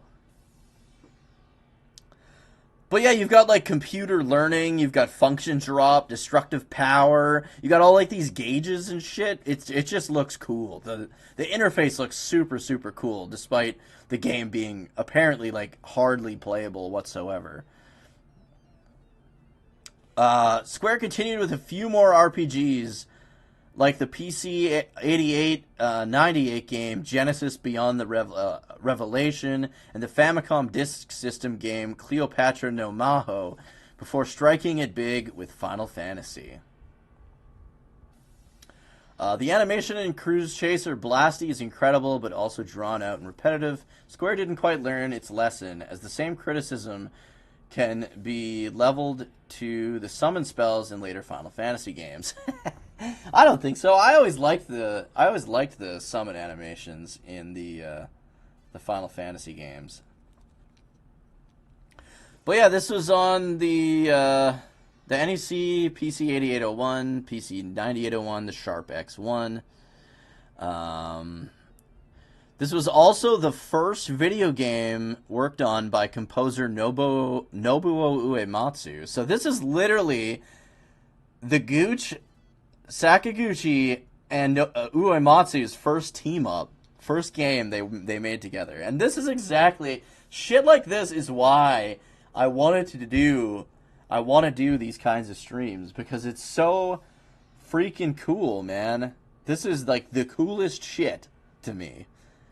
Is learning that, like, learning the influences, the inspirations for a lot of RPGs that we love today, a lot of the JRPGs that we grew up with, and then seeing like references, like the Ark in Final Fantasy IX is based off of Blasty. There's a freaking battle in Final Fantasy XIV based off of Blasty called Cruise Chaser, and you can get it as a freaking mount. This was also the first time Hironobu Sakaguchi and Nobuo Uematsu worked on a game together. Those two will go down in history as like the greatest team up of like game developer and composer of all time. And this is where it all started. It was right here. Back in freaking 1986 on some old ass Japanese PC games. I love it, man. I love it. The story focuses on a group of young people from Earth caught up in a war between a group of rebels and a government controlling the solar system. The game is set in the future where the majority of humanity is ruled by that group called the Commune that lives in a giant space station named Odina orbiting the Earth, which oversees the development and expansion of humanity throughout the solar system. A group of rebels called the Invers, based on Mars, are rebelling against what they see as an oppressive government. The primary weapons in the fight are space fighters called cruise chasers. Okay, so the mecha themselves are called cruise chasers, and then Blasty is our cruise chaser, which can transform into giant robots using the Blasty system. Other types of space fighters are also used. The player may choose whether the Inverse or the Commune win, giving the game 2 different endings. Okay, that's kind of cool. Game was designed and written by Hironobu Sakaguchi and Kazuhiko Aoki. Graphics were made by Hiromi Nakata and Bruno Miki. The original designs for the mecha were done by Mika Akitaka, which was from Sunrise, the company that made the Gundam series. Programming was done by Shun Saigusa for the PC-88 version, Makoto Wakamatsu for the PC-98 version, and Takashi Koyama for the X1 version. Project EGG, a licensed emulator for home computer games, included Cruise Chaser Blasty in its limited edition Classic PC Game Collection on September 8th, 2013, alongside the Death Trap, Will the Death Trap 2, Alpha, and Genesis, other Square games released between 1984 and 87. They released the game to their web-based emulator as well on May 2nd, 2014. The soundtrack to Cruise Chaser Blasty was Uematsu's debut project, which he composed with Takashi Uno. A vinyl album was included with the release, containing 3 tracks from the game. That's freaking cool, man. It's like they knew. They're like, okay, guys, the game's kind of shit, but the music here, we've got some bangers on our hands. We got to do something with this. Let's include a vinyl with the game, so people can at least appreciate Uematsu's score, if nothing else. This was the 5th game published by Square and their 3rd game developed internally. In 1987, the game story was adapted into a manga. Of course, just like literally every game we've talked about, I think, so far has been adapted into a manga and was serialized in Hobby Japan magazine from 1986 to 87. The chapters were collected into 2 tankobon volumes labeled Part 1 and Part 2, released in December 1990 and April of 91, respectively. A sequel to the manga titled Cruise Chaser Blasty 2 was released in 1992. That is so freaking cool, man. I love this kind of shit so much. I appreciate and love this shit so much. If you appreciate and love this stuff as much as I do, or at least a fraction of the amount I do, and you haven't followed yet, please remember to click that heart. Show me some love. Give me a follow here on Twitch. I mostly stream JRPGs. It helps the channel grow. We're getting ever so close to that 1,000 follower goal. If you're watching on YouTube, please remember to like and subscribe as well for more JRPG content. And check out my other content. I do a ton of Dragon Quest content, JRPG content, top 10 videos, reviews, podcasts, guides, all that good stuff. And be sure to join the Discord as well if you haven't yet. And if you do join the Discord, be sure to let us know in Patty's Party Planning Pub where you found us. It's our only protection against bots like the ones you're seeing on screen now. I'm just going to take a quick drink, and then we'll move on to the next game, which is another like mecha-style, almost like anime-style game. I don't know if it's based on an anime, but it's basically Enix's variant of Blasty here. That came out a year before Blasty. So we'll check that out in a hot minute. I just need to get a drink.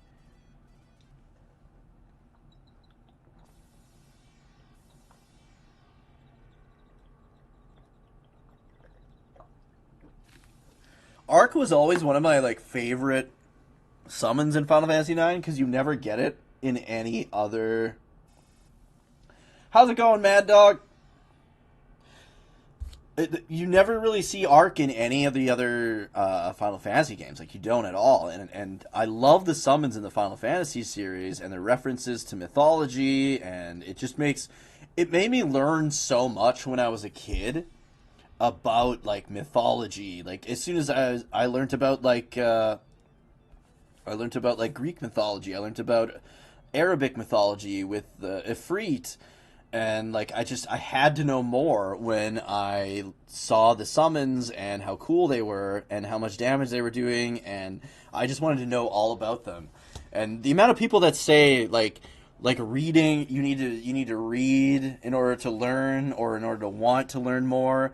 I feel like video games are just as important when it comes to that kind of thing because it just piques your curiosity on so many different like I said mythologies, histories, religions, and it's so influential and was so influential in my life. And to see to find out tonight that the summon arc in Final Fantasy IX is derived from this little guy Blasty in this square RPG from 1986 just blew my mind, man. It's just so freaking cool. I loved Arc to begin with, and I love him even more.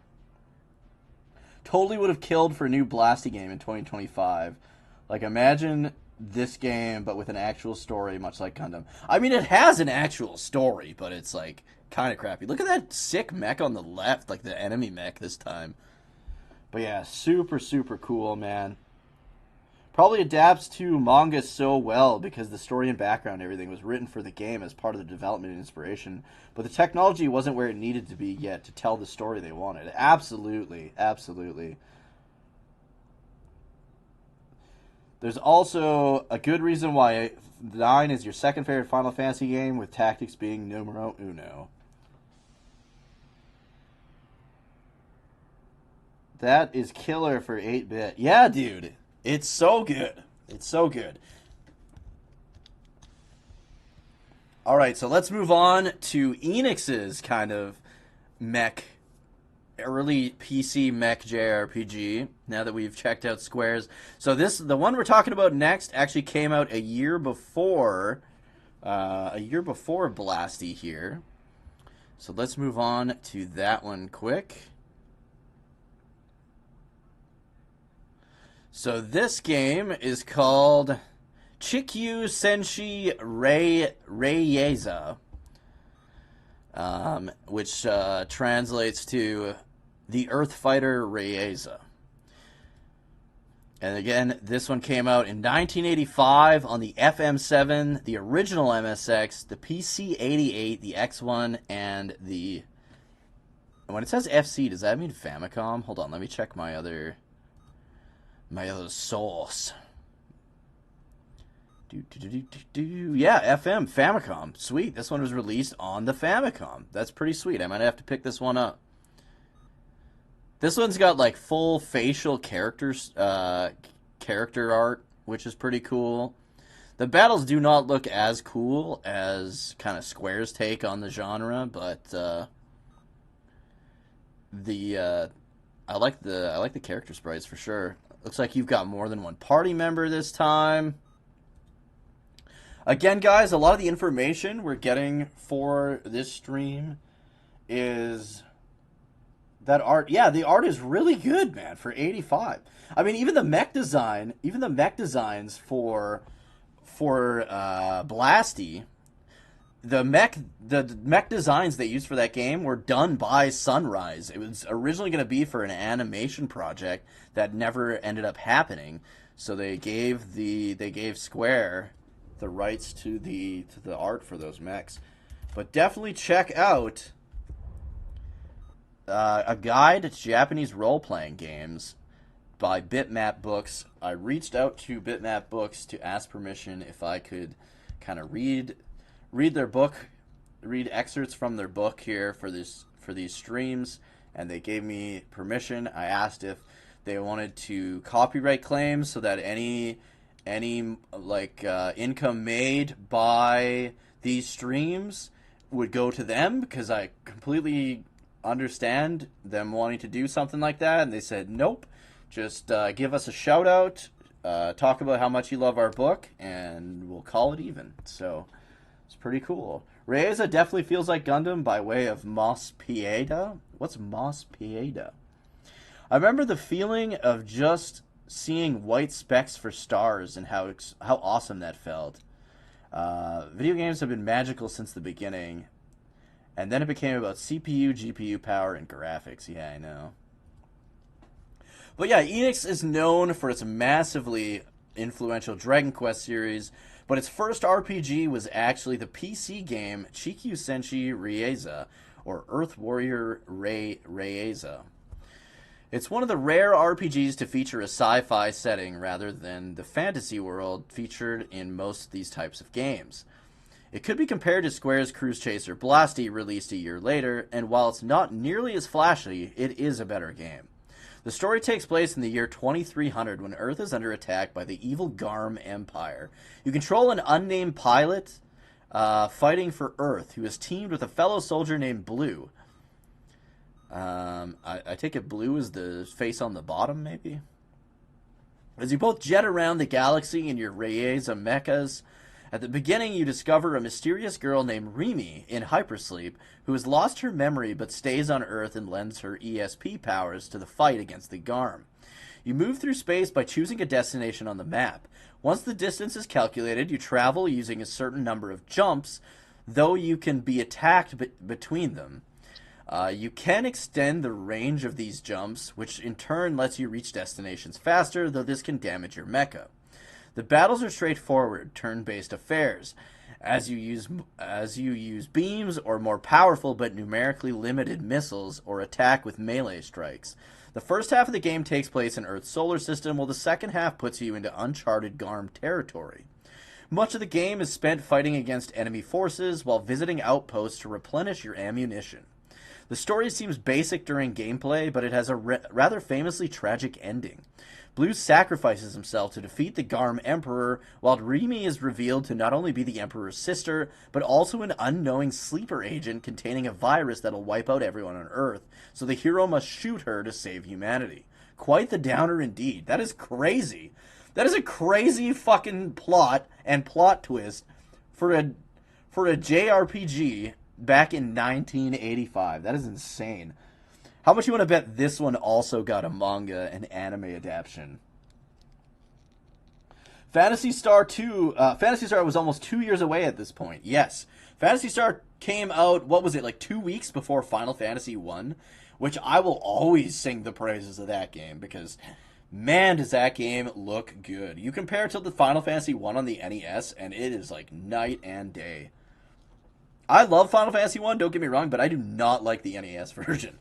I like all the remakes. The NES version kind of sucks ass, in my opinion. But you could play Phantasy Star on the Master System and have a good time, and it looks glorious. It's fairly straightforward.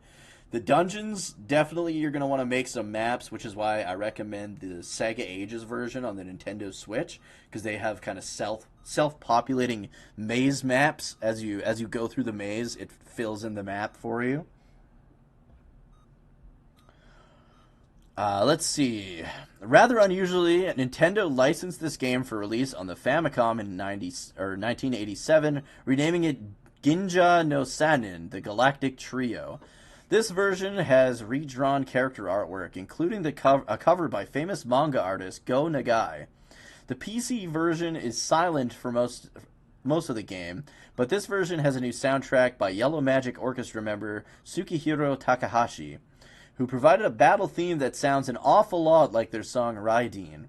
The battle system has been greatly retooled, so there are many more types of weapon to purchase. It still uses bullets and missiles, though the melee attacks have been mostly removed. Plus, Rimi plays a more active role in combat. She's still stationed on Earth, but she uses her psychic powers to debilitate foes. There are also side-scrolling sections in which you explore various planets. Time is mostly forgotten in this game, as it can be quite tedious even for an 8-bit JRPG, but it's an interesting title from before RPG conventions were even established. Let's see. We can get more info here.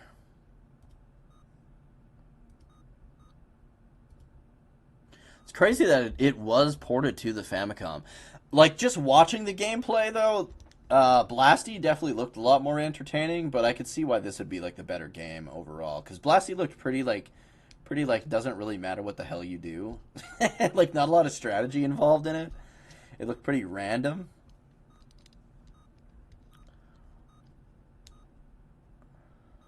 So yeah, you got the protagonist. The main character was originally stationed in Mars, but lost most of his comrades in the battle against the aliens, and makes his way back to Earth with the only other surviving member, Blue. In the PC-88 version, his default name is Kenshiro.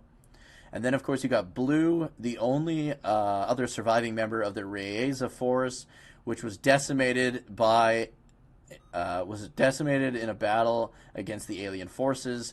He's an expert of ESP and can sense dead souls remaining in the world. His appearance differs completely in the Famicom version of the game. Rimi is a girl discovered in cold sleep state in the capsule, recovered in the space station, or the moon level in the Famicom version. She decides to assist Ryeza unit by communicating with them from Earth. Mio is the computer program that manages the Ryeza's unit's operations. Let's see here. The Famicom port of the game was released on December 15th of 87, though the game is largely faithful port of the PC version. Some arrangements were made, such as the addition of side-scrolling, where the player lands on planet surfaces, or Rimi being able to use their psychic powers. During later parts of the games, enemies begin to appear very frequently, and new enemy special attacks were added, which can lower the maximum hit points of allied characters.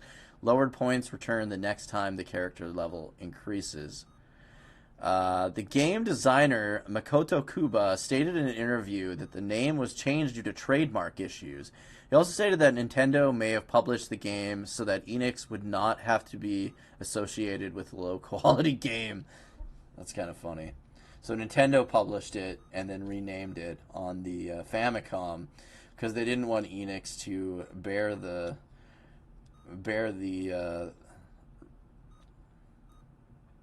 to have to like worry about be known for making a bad game, because Enix was like launching bangers back then. How's it going, Mackenzie? Yeah, have a good one, Ikarasona. No, we'll be back to Dragon Quest on Tuesday and Thursday next week. But yeah, this game looks interesting. Honestly, like visually, Blasty looked better. Like it was more flashy. It looked a lot cooler. Obviously, we've got those character profile pics that look really well done, especially for a game that came out in 1985, which is absolutely insane. As you can see, like the different weapons that your mechs have equipped, which is pretty damn cool. But let's move on to a game that I am familiar with, the Master System version, that I do eventually want to play. And it is called Miracle Warriors. As far as I know, this is the only JRPG on the Master System.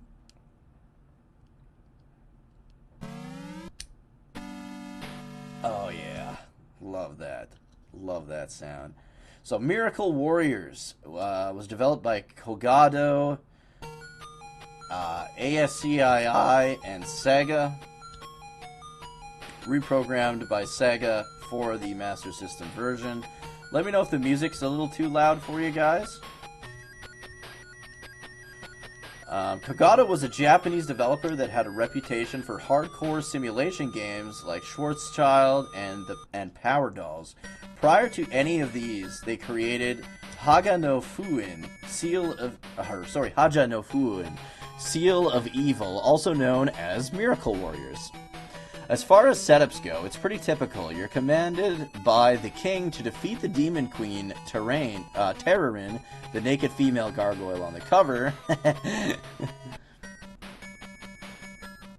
who summon monsters to the land. Though you start the adventure alone, you can find 3 companions: Guy, a fearsome warrior; Medi, a female warrior who works as a dancer; and Tremos in the Japanese version, a hulking axe-wielding pirate. The names of many places and items are references to Greek mythology. I love the, like, first-person view as well as the over-top map view. And how the first-person view doesn't actually change when you're in town at all unless you go to a shop.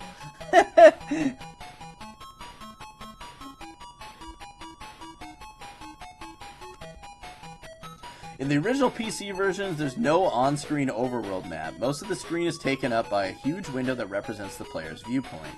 While your character appears motionless, sitting on the bottom of the window frame, whenever you move, the horizon slowly moves, giving the appearance that you're actually moving. To help you get your bearings, the packaging includes a full map of the kingdom divided into squares with a little figurine that represents your party. Oh, that's so cool! In other words, you're supposed to move your token every time you move your character in the game, unless you want to just stumble around aimlessly. It's supposed to replicate the feeling of tabletop role-playing, but in practice, it's really tedious. I can see that, but also, I mean, that's kind of cool, right? I love when, like, games, especially, like, JRPGs and stuff like that, have, like, real-world interaction, right? Yeah, have a good one, Mackenzie. It just makes you feel more a part of the world of the game, you know? To me, anyways. But to basically make it into, like, a digital tabletop RPG with its own, like, story and everything, to me is, like, one of the coolest things ever. Super, super awesome.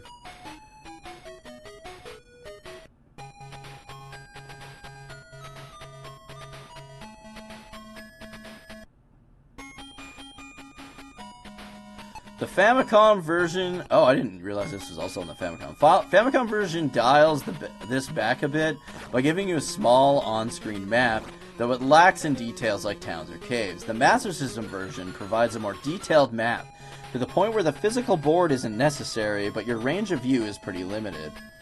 Combat is generally simple, though there are a few twists. In addition to the standard currency, fangs from defeated enemies can be traded for items. Defeating enemies can either increase or decrease your fame, depending on the type of enemy. Enough fame lets you enter certain villages or get extra information out of people. You lose fame if you run away from battle. On its own, Haja no Fuin is just a mild curiosity, but it's historically important because it was the first Japanese RPG released in English in early 1988. Sega was hard up for content for the Master System and thus translated nearly everything that came out of their development studios. Titles like Dragon Quest didn't make it into English until over a year later. As far as Master System games go, though, it's outclassed by Sega's own original title, Phantasy Star, but the enhancements to this port, a good soundtrack, improved visuals, make this the best version. Even if the English packaging is missing the figure, a pseudo-sequel called Algi's no Tsubasa was released only for PCs. Kogato also released a few other RPGs, including Masho Denki La Velour, which is another traditional style RPG, though only featuring a single character. Nonetheless, it was ported to the PC Engine CD.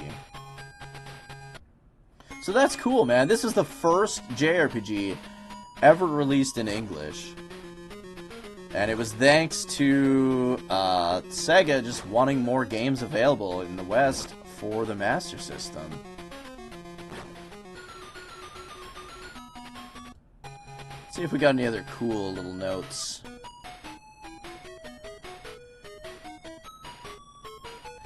The screen of the game consists of 4 parts. In the lower left are all the characters' statistics. Lists all the characters in the party. Each character has a life bar and experience bar. A single character can gain experience by hitting enemies. Once experience is full, a new level is reached. The experience bar is emptied and both bars are extended, resulting in more maximum life for the character and more experience needed to gain a new level.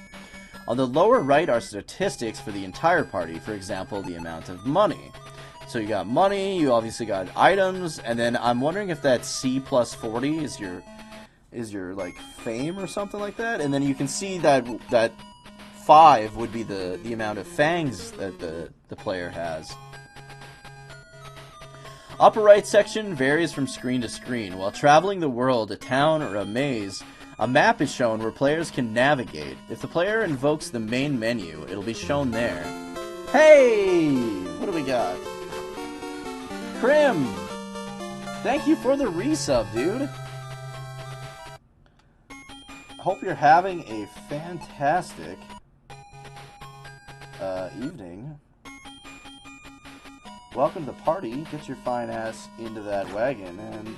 See you at the party, Richter! We're taking a look at Miracle Warriors, Seal of the Dark Lord on the Master System, which was the first JRPG released in English.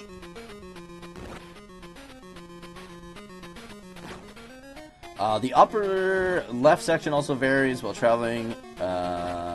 Okay, yeah, in battle it shows the battle menu. Yeah. But yeah, the upper left section also varies. While traveling the world or in a cave, it shows the party members and their surroundings. In battle, it shows the foe, and in town, it shows persons to which the player can talk and their dialogue. Once the players encounter an enemy, the screen switches to battle mode. In the battle mode, the player can choose one character to attack per turn. This character will also be subjected to the attack of the enemy, unless the enemy uses a spell that attacks multiple players. Some enemies can use flame spells to attack all party members, or sleep spells that can put multiple party members to sleep.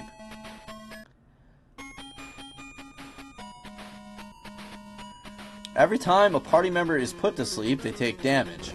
They can wake up and be put to sleep many times during a battle, taking damage each time they fall asleep again. Once every party member is sleeping, the enemy will use a flame spell to attack every party member at once. As an alternative to attack, a player has several options, including talking, retreating, using a magical item, or casting a spell. Some enemies respond to talking and give hints. That's pretty freaking cool. The currency in the game is the Guilder, which can be used to buy items or heal the players. Defeated enemies also yield fangs, which are proof of valor in battle. Fangs can be used to buy some exclusive items or traded in village for guilders. Defeating enemies can also increase or decrease the player's character points. Fame. Oh yeah, so that's what that C is in the bottom right. Killing monsters usually increases the player's fame, while killing good characters, for example merchants, decreases the player's fame. I love that this game has that kind of freedom. You can go around killing the merchants if you want, and it'll decrease your fame. Certain number of character points is required to enter certain villages. The game takes place in a world of 5 lands spread over 3 continents and came with an elaborate grid format map noting areas of interest in the game. There are 4 types of land: plain, forest, mountains, and desert. Enemies become more dangerous in different types of land, with plains being the safest terrain to cross. The continents are separated by oceans, and storming seas surround the last continent. A ship is required to sail the oceans. A special ship is needed to cross the storming sea, but it can only be helmed by someone with pirate blood in his veins. Throughout the world are several towns. Towns have smiths who can repair weapons and armor, and healers that can heal and sell herbs. Shops sell weapons and armor, and some towns provide information, while one person in every town buys fangs for 50 guilders each. There are also villages which serve special purposes, such as selling ships or special magical items. Several caves exist in the world. They house guardians that can protect the mystical armors of legend. Finally, there are also various castles that can be visited to get the weapons of legends if the kings are impressed enough. So that's pretty cool. So this game did have a sequel, Wings of Arugisu, which was released on the MSX2 by Kogato in 1988. But there's no information on that game. Miracle Warriors on the Master System received mostly positive reviews. Console XS gave it an 84% score. It was also rated 40% by the Games Machine and 77% by S, the Sega magazine, and of course 80% by Tilt magazine. Alright, the second last game we're going to talk about is called Cosmic Soldier or Psychic War. This was referenced a little earlier, and this game came out back in 1985 on the FM7, the MSX, the PC-88, the PC-98, the X1, the X1 and IBM PCs. The second game in the series, Psychic War, is one of the few early JRPGs to be released in English on the IBM PC. Is this the, I think this is the second one here that we're seeing the gameplay of.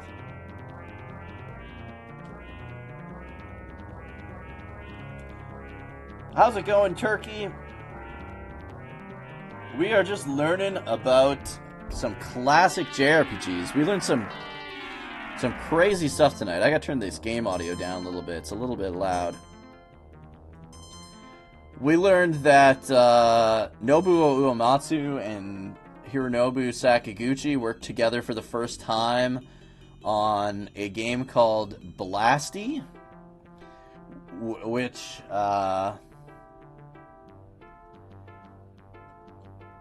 had mech designs done by Sunrise, the company that does the Gundam series.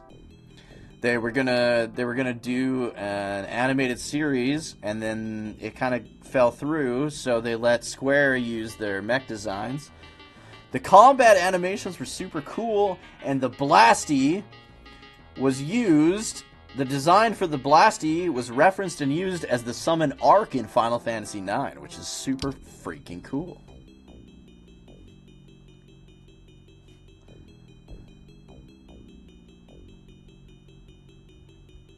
Let's catch up on chat here before we get into some details.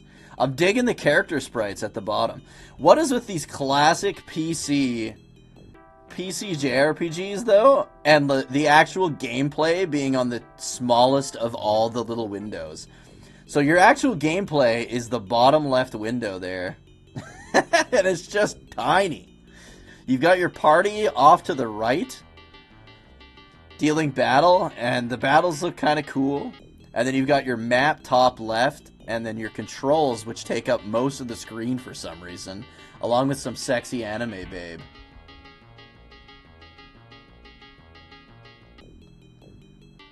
But yeah, that game, Miracle Warriors, was on the Master System, Dichi. Yes, it was. And yeah, the gameplay is pre-recorded.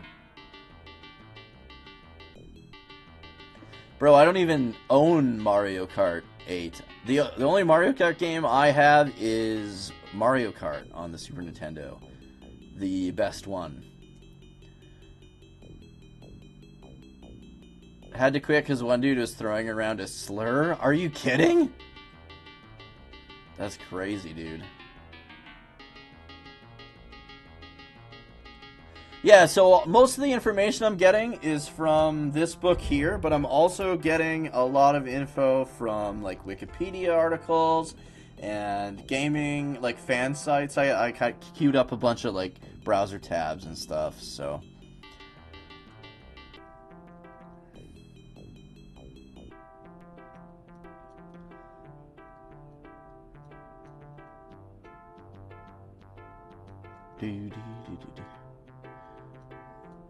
Is the stream all messed up? Krim, is the stream messed up? It looks good to me, like on my end. You can still hear me and everything? Okay. Alright, let's get into Cosmic Soldier, Psychic War. So the developer here is Kogado Studio, which was founded in 1916 as a print and design company. Maybe one of the oldest Japanese companies in the game industry. While Miracle Warriors is its better-known RPG. I was going to say, I think that's the same team that did Miracle Warriors, the game we were just talking about. This game actually came out first. It was preceded by Cosmic Soldier, released in 1985 for Japanese home computers. Like many early RPGs, it leans heavily on the influence of wizardry and similar Western RPGs, but it differentiates itself in a few important ways. It's an early RPG to use a pure sci-fi setting, beating the venerable Phantasy Star to the market by 2 years. In Cosmic Soldier and its sequel Psychic War, you play as a soldier accompanied by a scantily clad android on a mission to sabotage an evil plan being set into motion by the Quila Empire.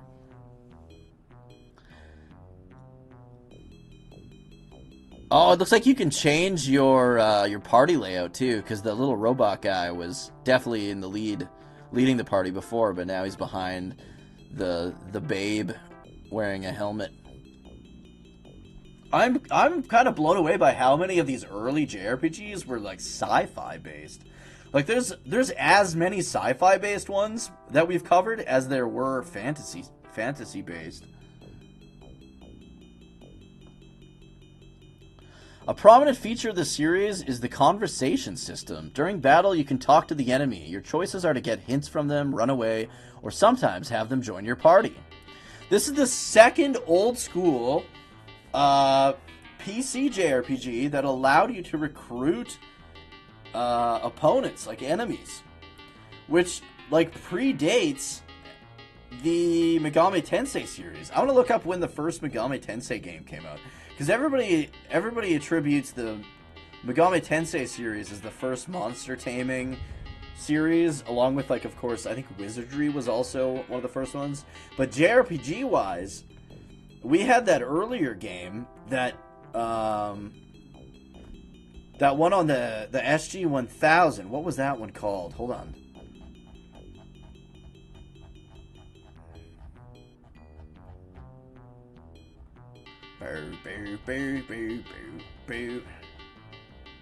Here we are. Black Onyx. Black Onyx on the SG-1000 allowed you to recruit monsters, and it changed your character's appearance based on what kind of armor, shields, and weapons you had. Like, super, super ahead of its time. What year was that one released? Because this one here is 1985. Thank you so much for the follow, What the Fooker. Appreciate it, dude. I mostly play JRPGs and the sort, but tonight we're learning some JRPG history, starting with a bunch of classic PC JRPGs that influenced the genre to come. Yeah, so Black Onyx was 84.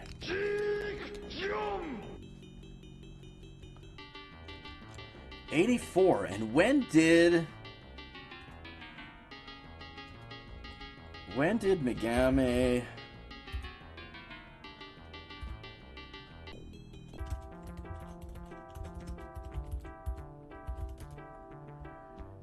Megami Tensei came out in 87. So, yeah. All of these predate that. Black Onyx being the first, Cosmic Soldier being probably the second. But yeah, this was on the MSX and the PC 88. DG's playing Path of Exile. But yeah, developed, let's see, let's get back to where we were here. I went all the way to the Onyx, Black Onyx game, which I kind of want to get an SG-1000 now and play.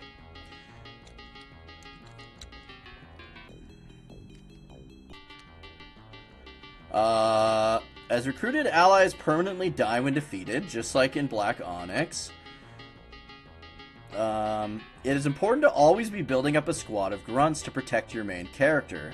It's a simpler version of the conversation system used later in the Megami Tensei series. Well, there you go. I could have just kept reading and I would have figured it out.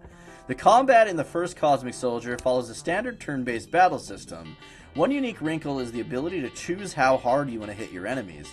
Choosing to use a weaker attack offers little advantage, and risks your recruited allies upon counterattack, so it's usually best to use full-strength attacks. Combat in the sequel Psychic War, which is the one we're watching gameplay of right now, attempts to differentiate itself from its inspirations with mixed success. Battles are a beam clash of ESP waves between you and the enemy, with you occasionally using a shield to block damage or a suction ability to absorb some ESP back. Unfortunately, while early game fights can last only seconds, later battles against enemies with hundreds of hit points often consist of holding the spacebar for 30 seconds or more. Also, as enemies attack you the instant the battle starts, it is recommended to always hold the spacebar down. This can create issues as allies recruited late in the game, who start with almost no health, can often be incinerated by an by an incautious trigger finger.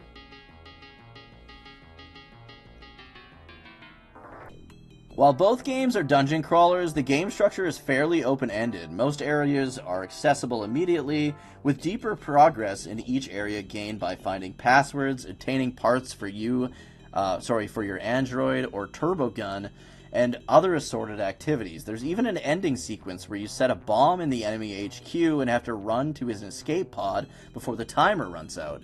The original was a Japan-only release, but the sequel received an English translation by Kyodai. It takes a lighter, cheekier tone, which suits the game well. Characters will exclaim goofy phrases while cracking safes, passwords to later areas have been rewritten to imitate popular phrases, etc. Some naughty elements have also been toned down. For one of the earliest translated PC RPGs out there, it holds up well. That's pretty cool, man. It's unfortunate that you can't really play this on console at all. A lot of these PC JRPGs, these classic ones, are mostly on PC only. But the odd one did get a port to the Famicom or the Master System. I would have liked to have maybe grabbed a copy of this one, because this one looks pretty cool. Again, I love the monster recruiting. Steam is tattling on me. Hey, what the fooker? Learning how to read. It's true. Yeah, DG is now playing Hentai Hooters 9. And I just want to see if there's any more info on this game that we can bring up in Wikipedia here. Okay, so the sequel was originally on the MSX2, which was a popular one. That's where like Metal Gear and Metal Gear 2 were released. And a lot of the games we've been talking about tonight. Battles are fought in turn-based style. The game displays some nudity on the title screen. Wait a minute. Might have to go back to the old title screen, boys. Unless that was edited out in the North American IBM port, which we're playing the DOS version. Yeah, it says, the DOS version censors Kayla's clothing. Change the turn-based combat of its predecessor to the tug-of-war style real-time combat system where battles are a clash of energy. Okay, yeah, that's what we've been seeing. Game also improves upon the conversation system of its predecessor and more closely resembles the one in Digital Devil Story Megami Tensei, released around the same time. Cool, man. So this is listed as a monster taming genre game, even. Which is pretty crazy. They should sue Pokemon.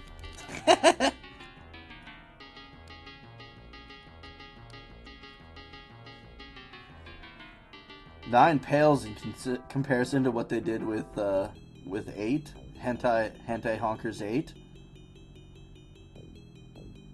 Jumped on board way back at Hentai Honkers 2. 5 was peak, yeah, it was. It was really good.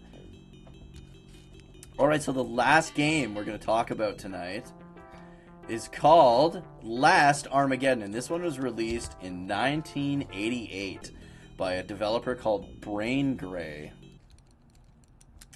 It was on the hold on, let's go back to the intro, because it's got like some sick PC JRPG style cutscenes. What we're watching is the MSX2 version of the game.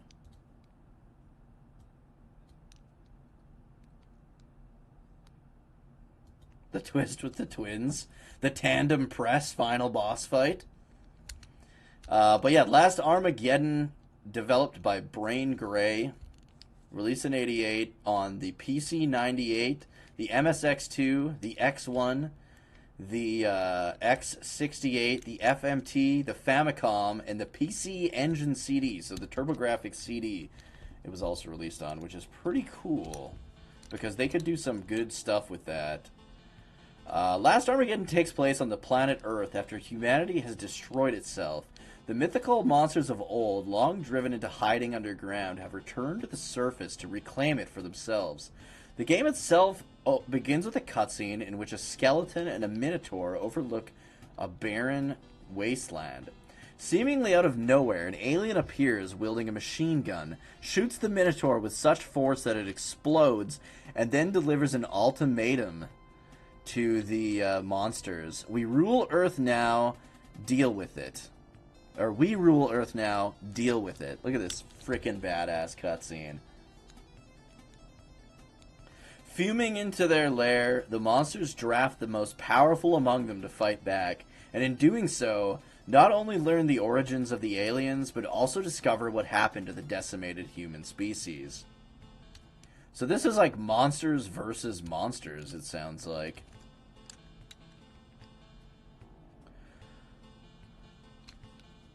The story very much wants to be the antithesis of typical fantasy RPGs, though it still rather plays like one. You explore the world from an overhead perspective, though interiors are explored via first-person view. Time flows from day to night, and since certain monsters are nocturnal, your roster shifts back and forth. There's also a once-a-month super long day called Salvin, which has its own particular set of characters, units, including an orc, a gargoyle, a harpy, a cyclops, a naga, a sphinx. There's the minotaur exploding from the guy with the machine gun. Just intestines blown all over the place.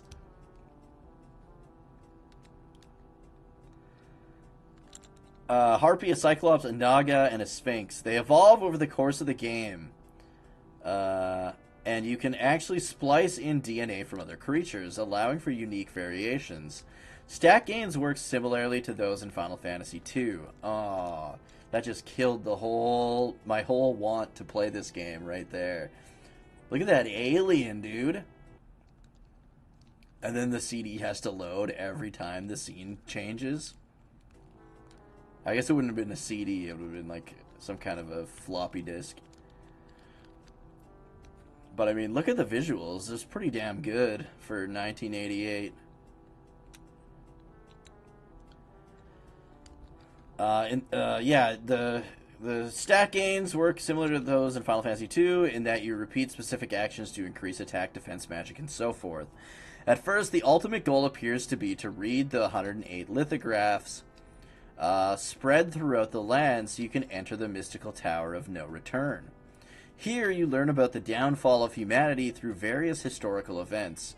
This is only the first half of the game, though, as the monsters then find a world not too dissimilar from our own human one, just mostly deserted. The story begins to get somewhat meta here, especially as it concentrates on the nature of role-playing games themselves. Needless to say, both the crazy monster versus alien story and its fourth wall-aware story have granted Last Armageddon the rank of cult classic. The soundtrack is especially excellent too, particularly the high-intensity battle theme in the PC Engine port. An early work by Choaniki composer Koji Hayama.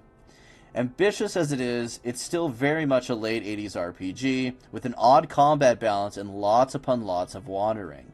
Though initially released on several home computers, the later PC Engine CD and Famicom ports make things a little easier, at least in speeding up the first half of the game. Game creator Takia Iijima developed a pseudo-sequel for the Sega CD called After Armageddon Gaiden, in which you can control 5 monsters as they explore a parallel world called Eclipse. The main gruesome gimmick is that humans still exist in this world, and eating them can allow you to evolve into all sorts of wild monsters. But otherwise, there were never any other RPGs that followed up on this title's bizarre brilliance. Let's get to some gameplay while I... look how long the opening cutscenes are. Holy shit. Let's get to some gameplay here. Oh man, that looks brutal. That is max quality, boys. There's your party, though. You've got the Okay, so they evolved. Look at that, they all evolved. So you had like an ogre that evolved into a gargoyle. Now there's like a goblin, a skeleton, and a cyclops. They all like evolved at once.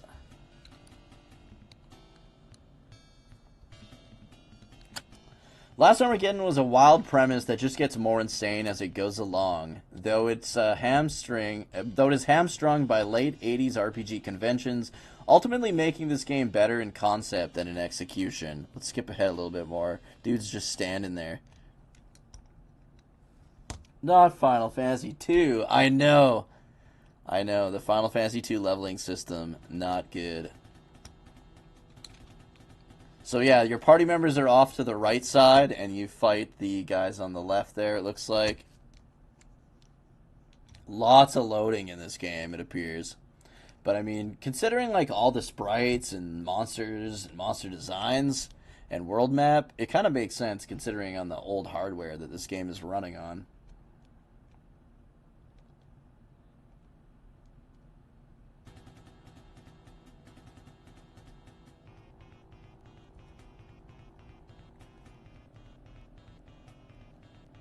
Working Designs plan to release the game in North America as a side story of Armageddon 95. It's talking about the sequel on the Sega CD, after Armageddon Gaiden.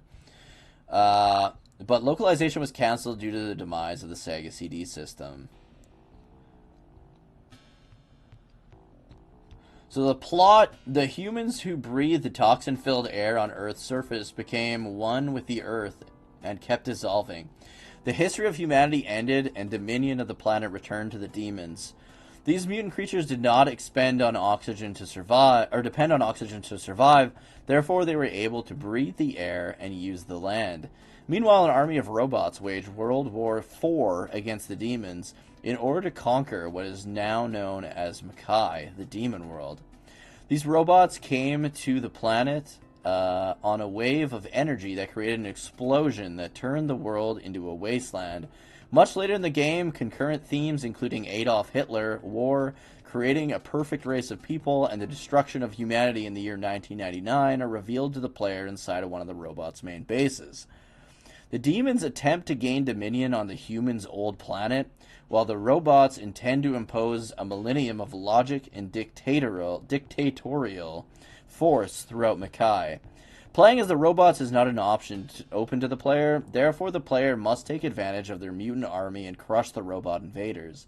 The game builds on the theme of an impending world domination through machines as popularized famously in the Terminator series. The gameplay is similar to Final Fantasy, featuring turn-based fights viewed from a third-person perspective. Both the demon soldiers and their enemies may cast magic spells or physical attacks. Some magic attacks have the ability to inflict poison damage on any of the player's creatures.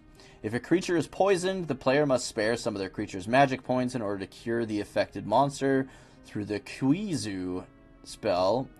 Letting the creature remain poisoned for a certain amount of time will eventually lead to its death. The game plays like a role-playing video game, and graves of fallen demons by the home base remind the player of the situation of the game.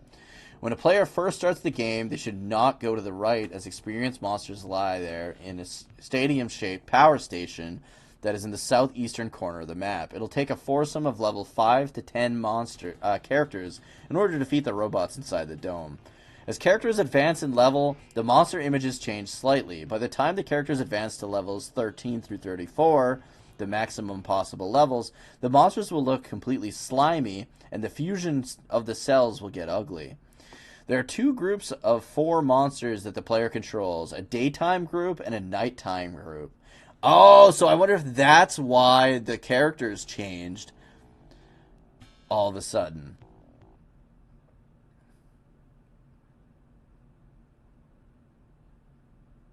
That's interesting. After it becomes night in the game, the daytime group becomes inactive and the nighttime group takes over. However, there's no HP MP replenishment when a group becomes inactive until the next morning or night phase.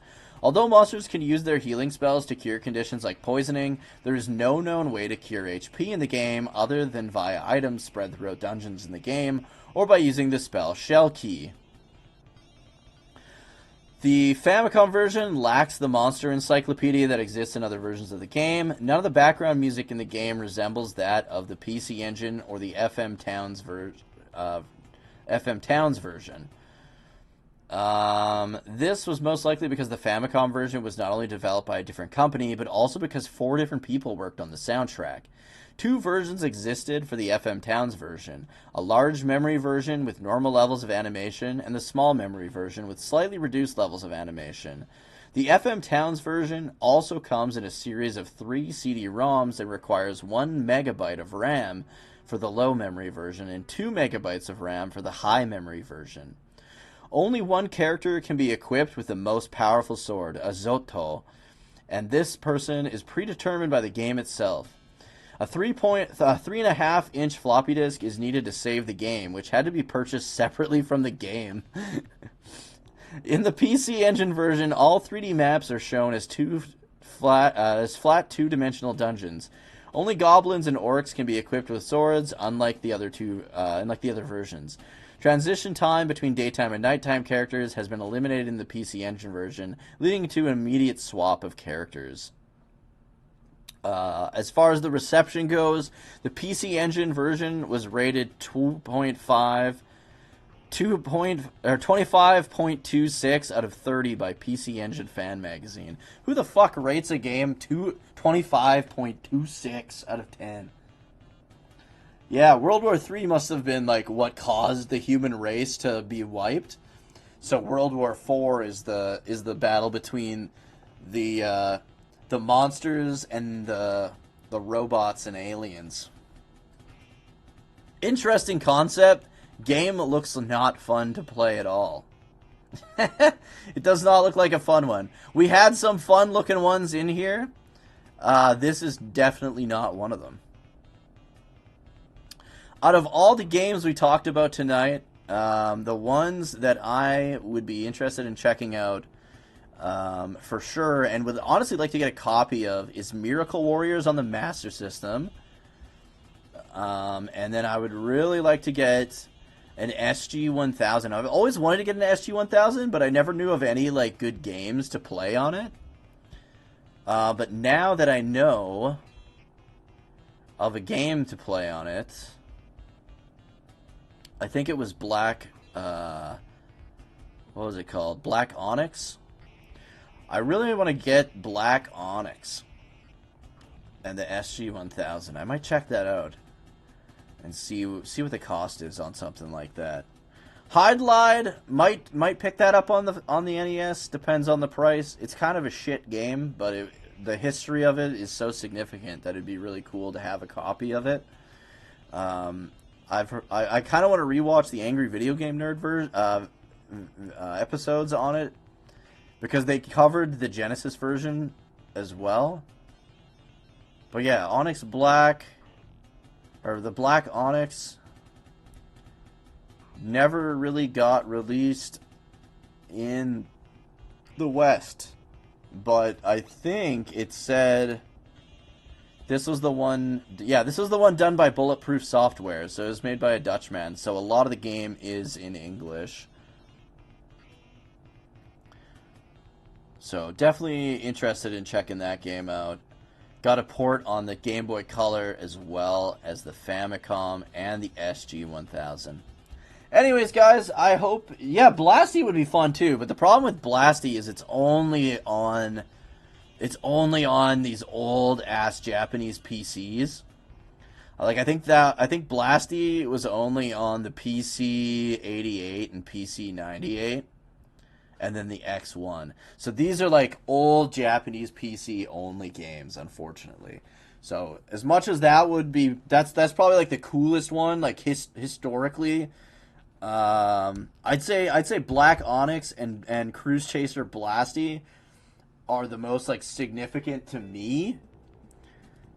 Blasty because of its connections to Final Fantasy IX and just the Final Fantasy franchise as a whole, with Sakaguchi and Uematsu working on it as their first game together. That's so fucking cool to me.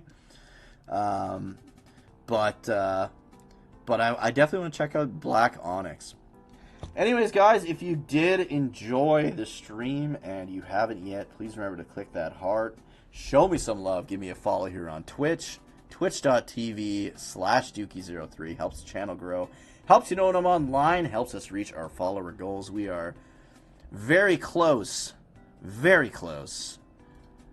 to that 1,000 follower goal. I don't know what I'm going to do when I hit 1,000 followers. Maybe we'll hit it for Canada Day, and then we'll just do the Canada Day stream as a 1,000 subscriber goals stream at the same time. Also, be sure to check out the book that most of this info is coming from here. So I've got a lot of online references as well, but definitely check this book out, man. It is so good. It's massive, and it's got so much information. Like, the stuff that we covered tonight pales in compare to what is in this. Like, there's a whole section on the Final Fantasy series. There's all these PC games have their own section. The Falcom series has their own section. Yeah, we'll do another night like this. One of these nights, if I have another free Friday, we'll continue doing some of these old PC games, because there's still quite a bit that we didn't get to tonight. I don't know. Did you guys enjoy this? I know I did. I hope you guys did. I hope you guys got something from this. I know I did, man. I love history, and I love gaming, and I love gaming history. And this is like the history of my favorite genre of games. And there's just, I don't know, there's so many cool little facts that we learned tonight that I never knew about. So, super awesome. Yeah, we'll get to more of this. I want to thank Bitmap Books for allowing me to use their book in this stream. I reached out to them to get permission to be able to kind of read from their book for you guys. I told them, like, I wanted to show gameplay and kind of learn about the games together and show off how good their damn book is. So definitely check the book out. It's only $66 Canadian, and it's a whole hell of a book. You can also check out on their website. Hold on, I have the tab. I want to show you guys. They have some cool shit there. If JRPGs, we're going to listen to this bad music the whole time. If JRPGs aren't your jam, they also have, check this out, man. They've got some cool freaking books that they do. There's got to be a way to go by, like, all. Here we go. So they've got a whole series of, I'm going to switch this to Canadian dollars, so it makes sense to me. They've got a whole series of first-person shooter books. Hold on, I'll turn my mouse on. I mean, you guys can probably see anyways.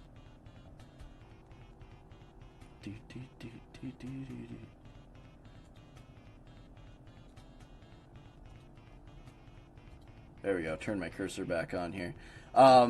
They've got a whole series of first-person shooter history books. So the first one is I'm Too Young to Die, The Ultimate Guide to First-Person Shooters from 1992 to 2002. It's going to be like the same as this. It's going to be a huge freaking book on the early days of the first-person shooters. They've got a book, and then here's the 2003 to 2010. It's called Hurt Me Plenty. The first one you see has got 303 reviews. The most reviewed one is the one that we were looking at tonight. Almost 1,500 reviews. There's the Art of Point-and-Click Adventure Games. I kind of want to get that one too at some point. I wonder if it's in stock. I know a lot of these like aren't in stock anymore. Like, even mine, I had to. Okay, this one is in stock. Mine, I ended up having to. I like pre-ordered it like a year ago, and then when it finally came out, they shipped it to me. And then there's Game Boy. They got like box art collections. So you got the Game Boy box art collection, Super NES and Super Famicom, a visual compendium. Let's take a look. I don't know. I think this is just like sprite art, game art, box art, all that kind of stuff. This kind of stuff is just so freaking cool to me. You got Bill Reiser from Super C, Joe and Matt, Caveman Ninjas, Super Adventure Island, Super Mario Kart, Super Star Wars: The Empire Strikes Back. But yeah, man, they've got a series of really cool books. Atari, same idea, but Atari 2600 and 7800 games. The GBA Pixel book, which I'm assuming is very similar to the Super NES and Super Famicom Visual Compendium. There's an N64 one. Here's a Super NES one. A Tale of Two Halves, which would be super niche, man. A Tale of Two Halves, the history of football video games. I remember my grandparents had one of those electronic football games. I would always play it in their basement. I thought it was so cool. I wonder if that's referenced in there. And then there's the Captain's Edition of the same thing.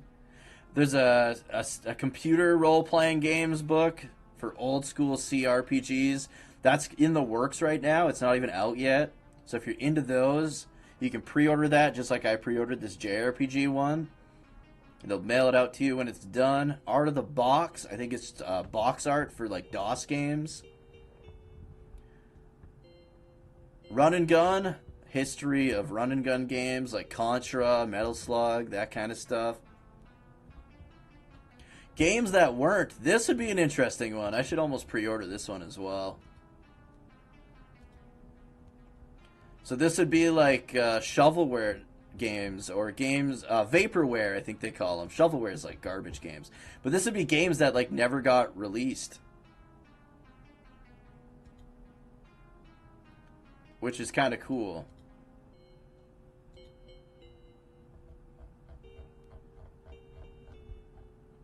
Let's go to the top here and see what the premise is.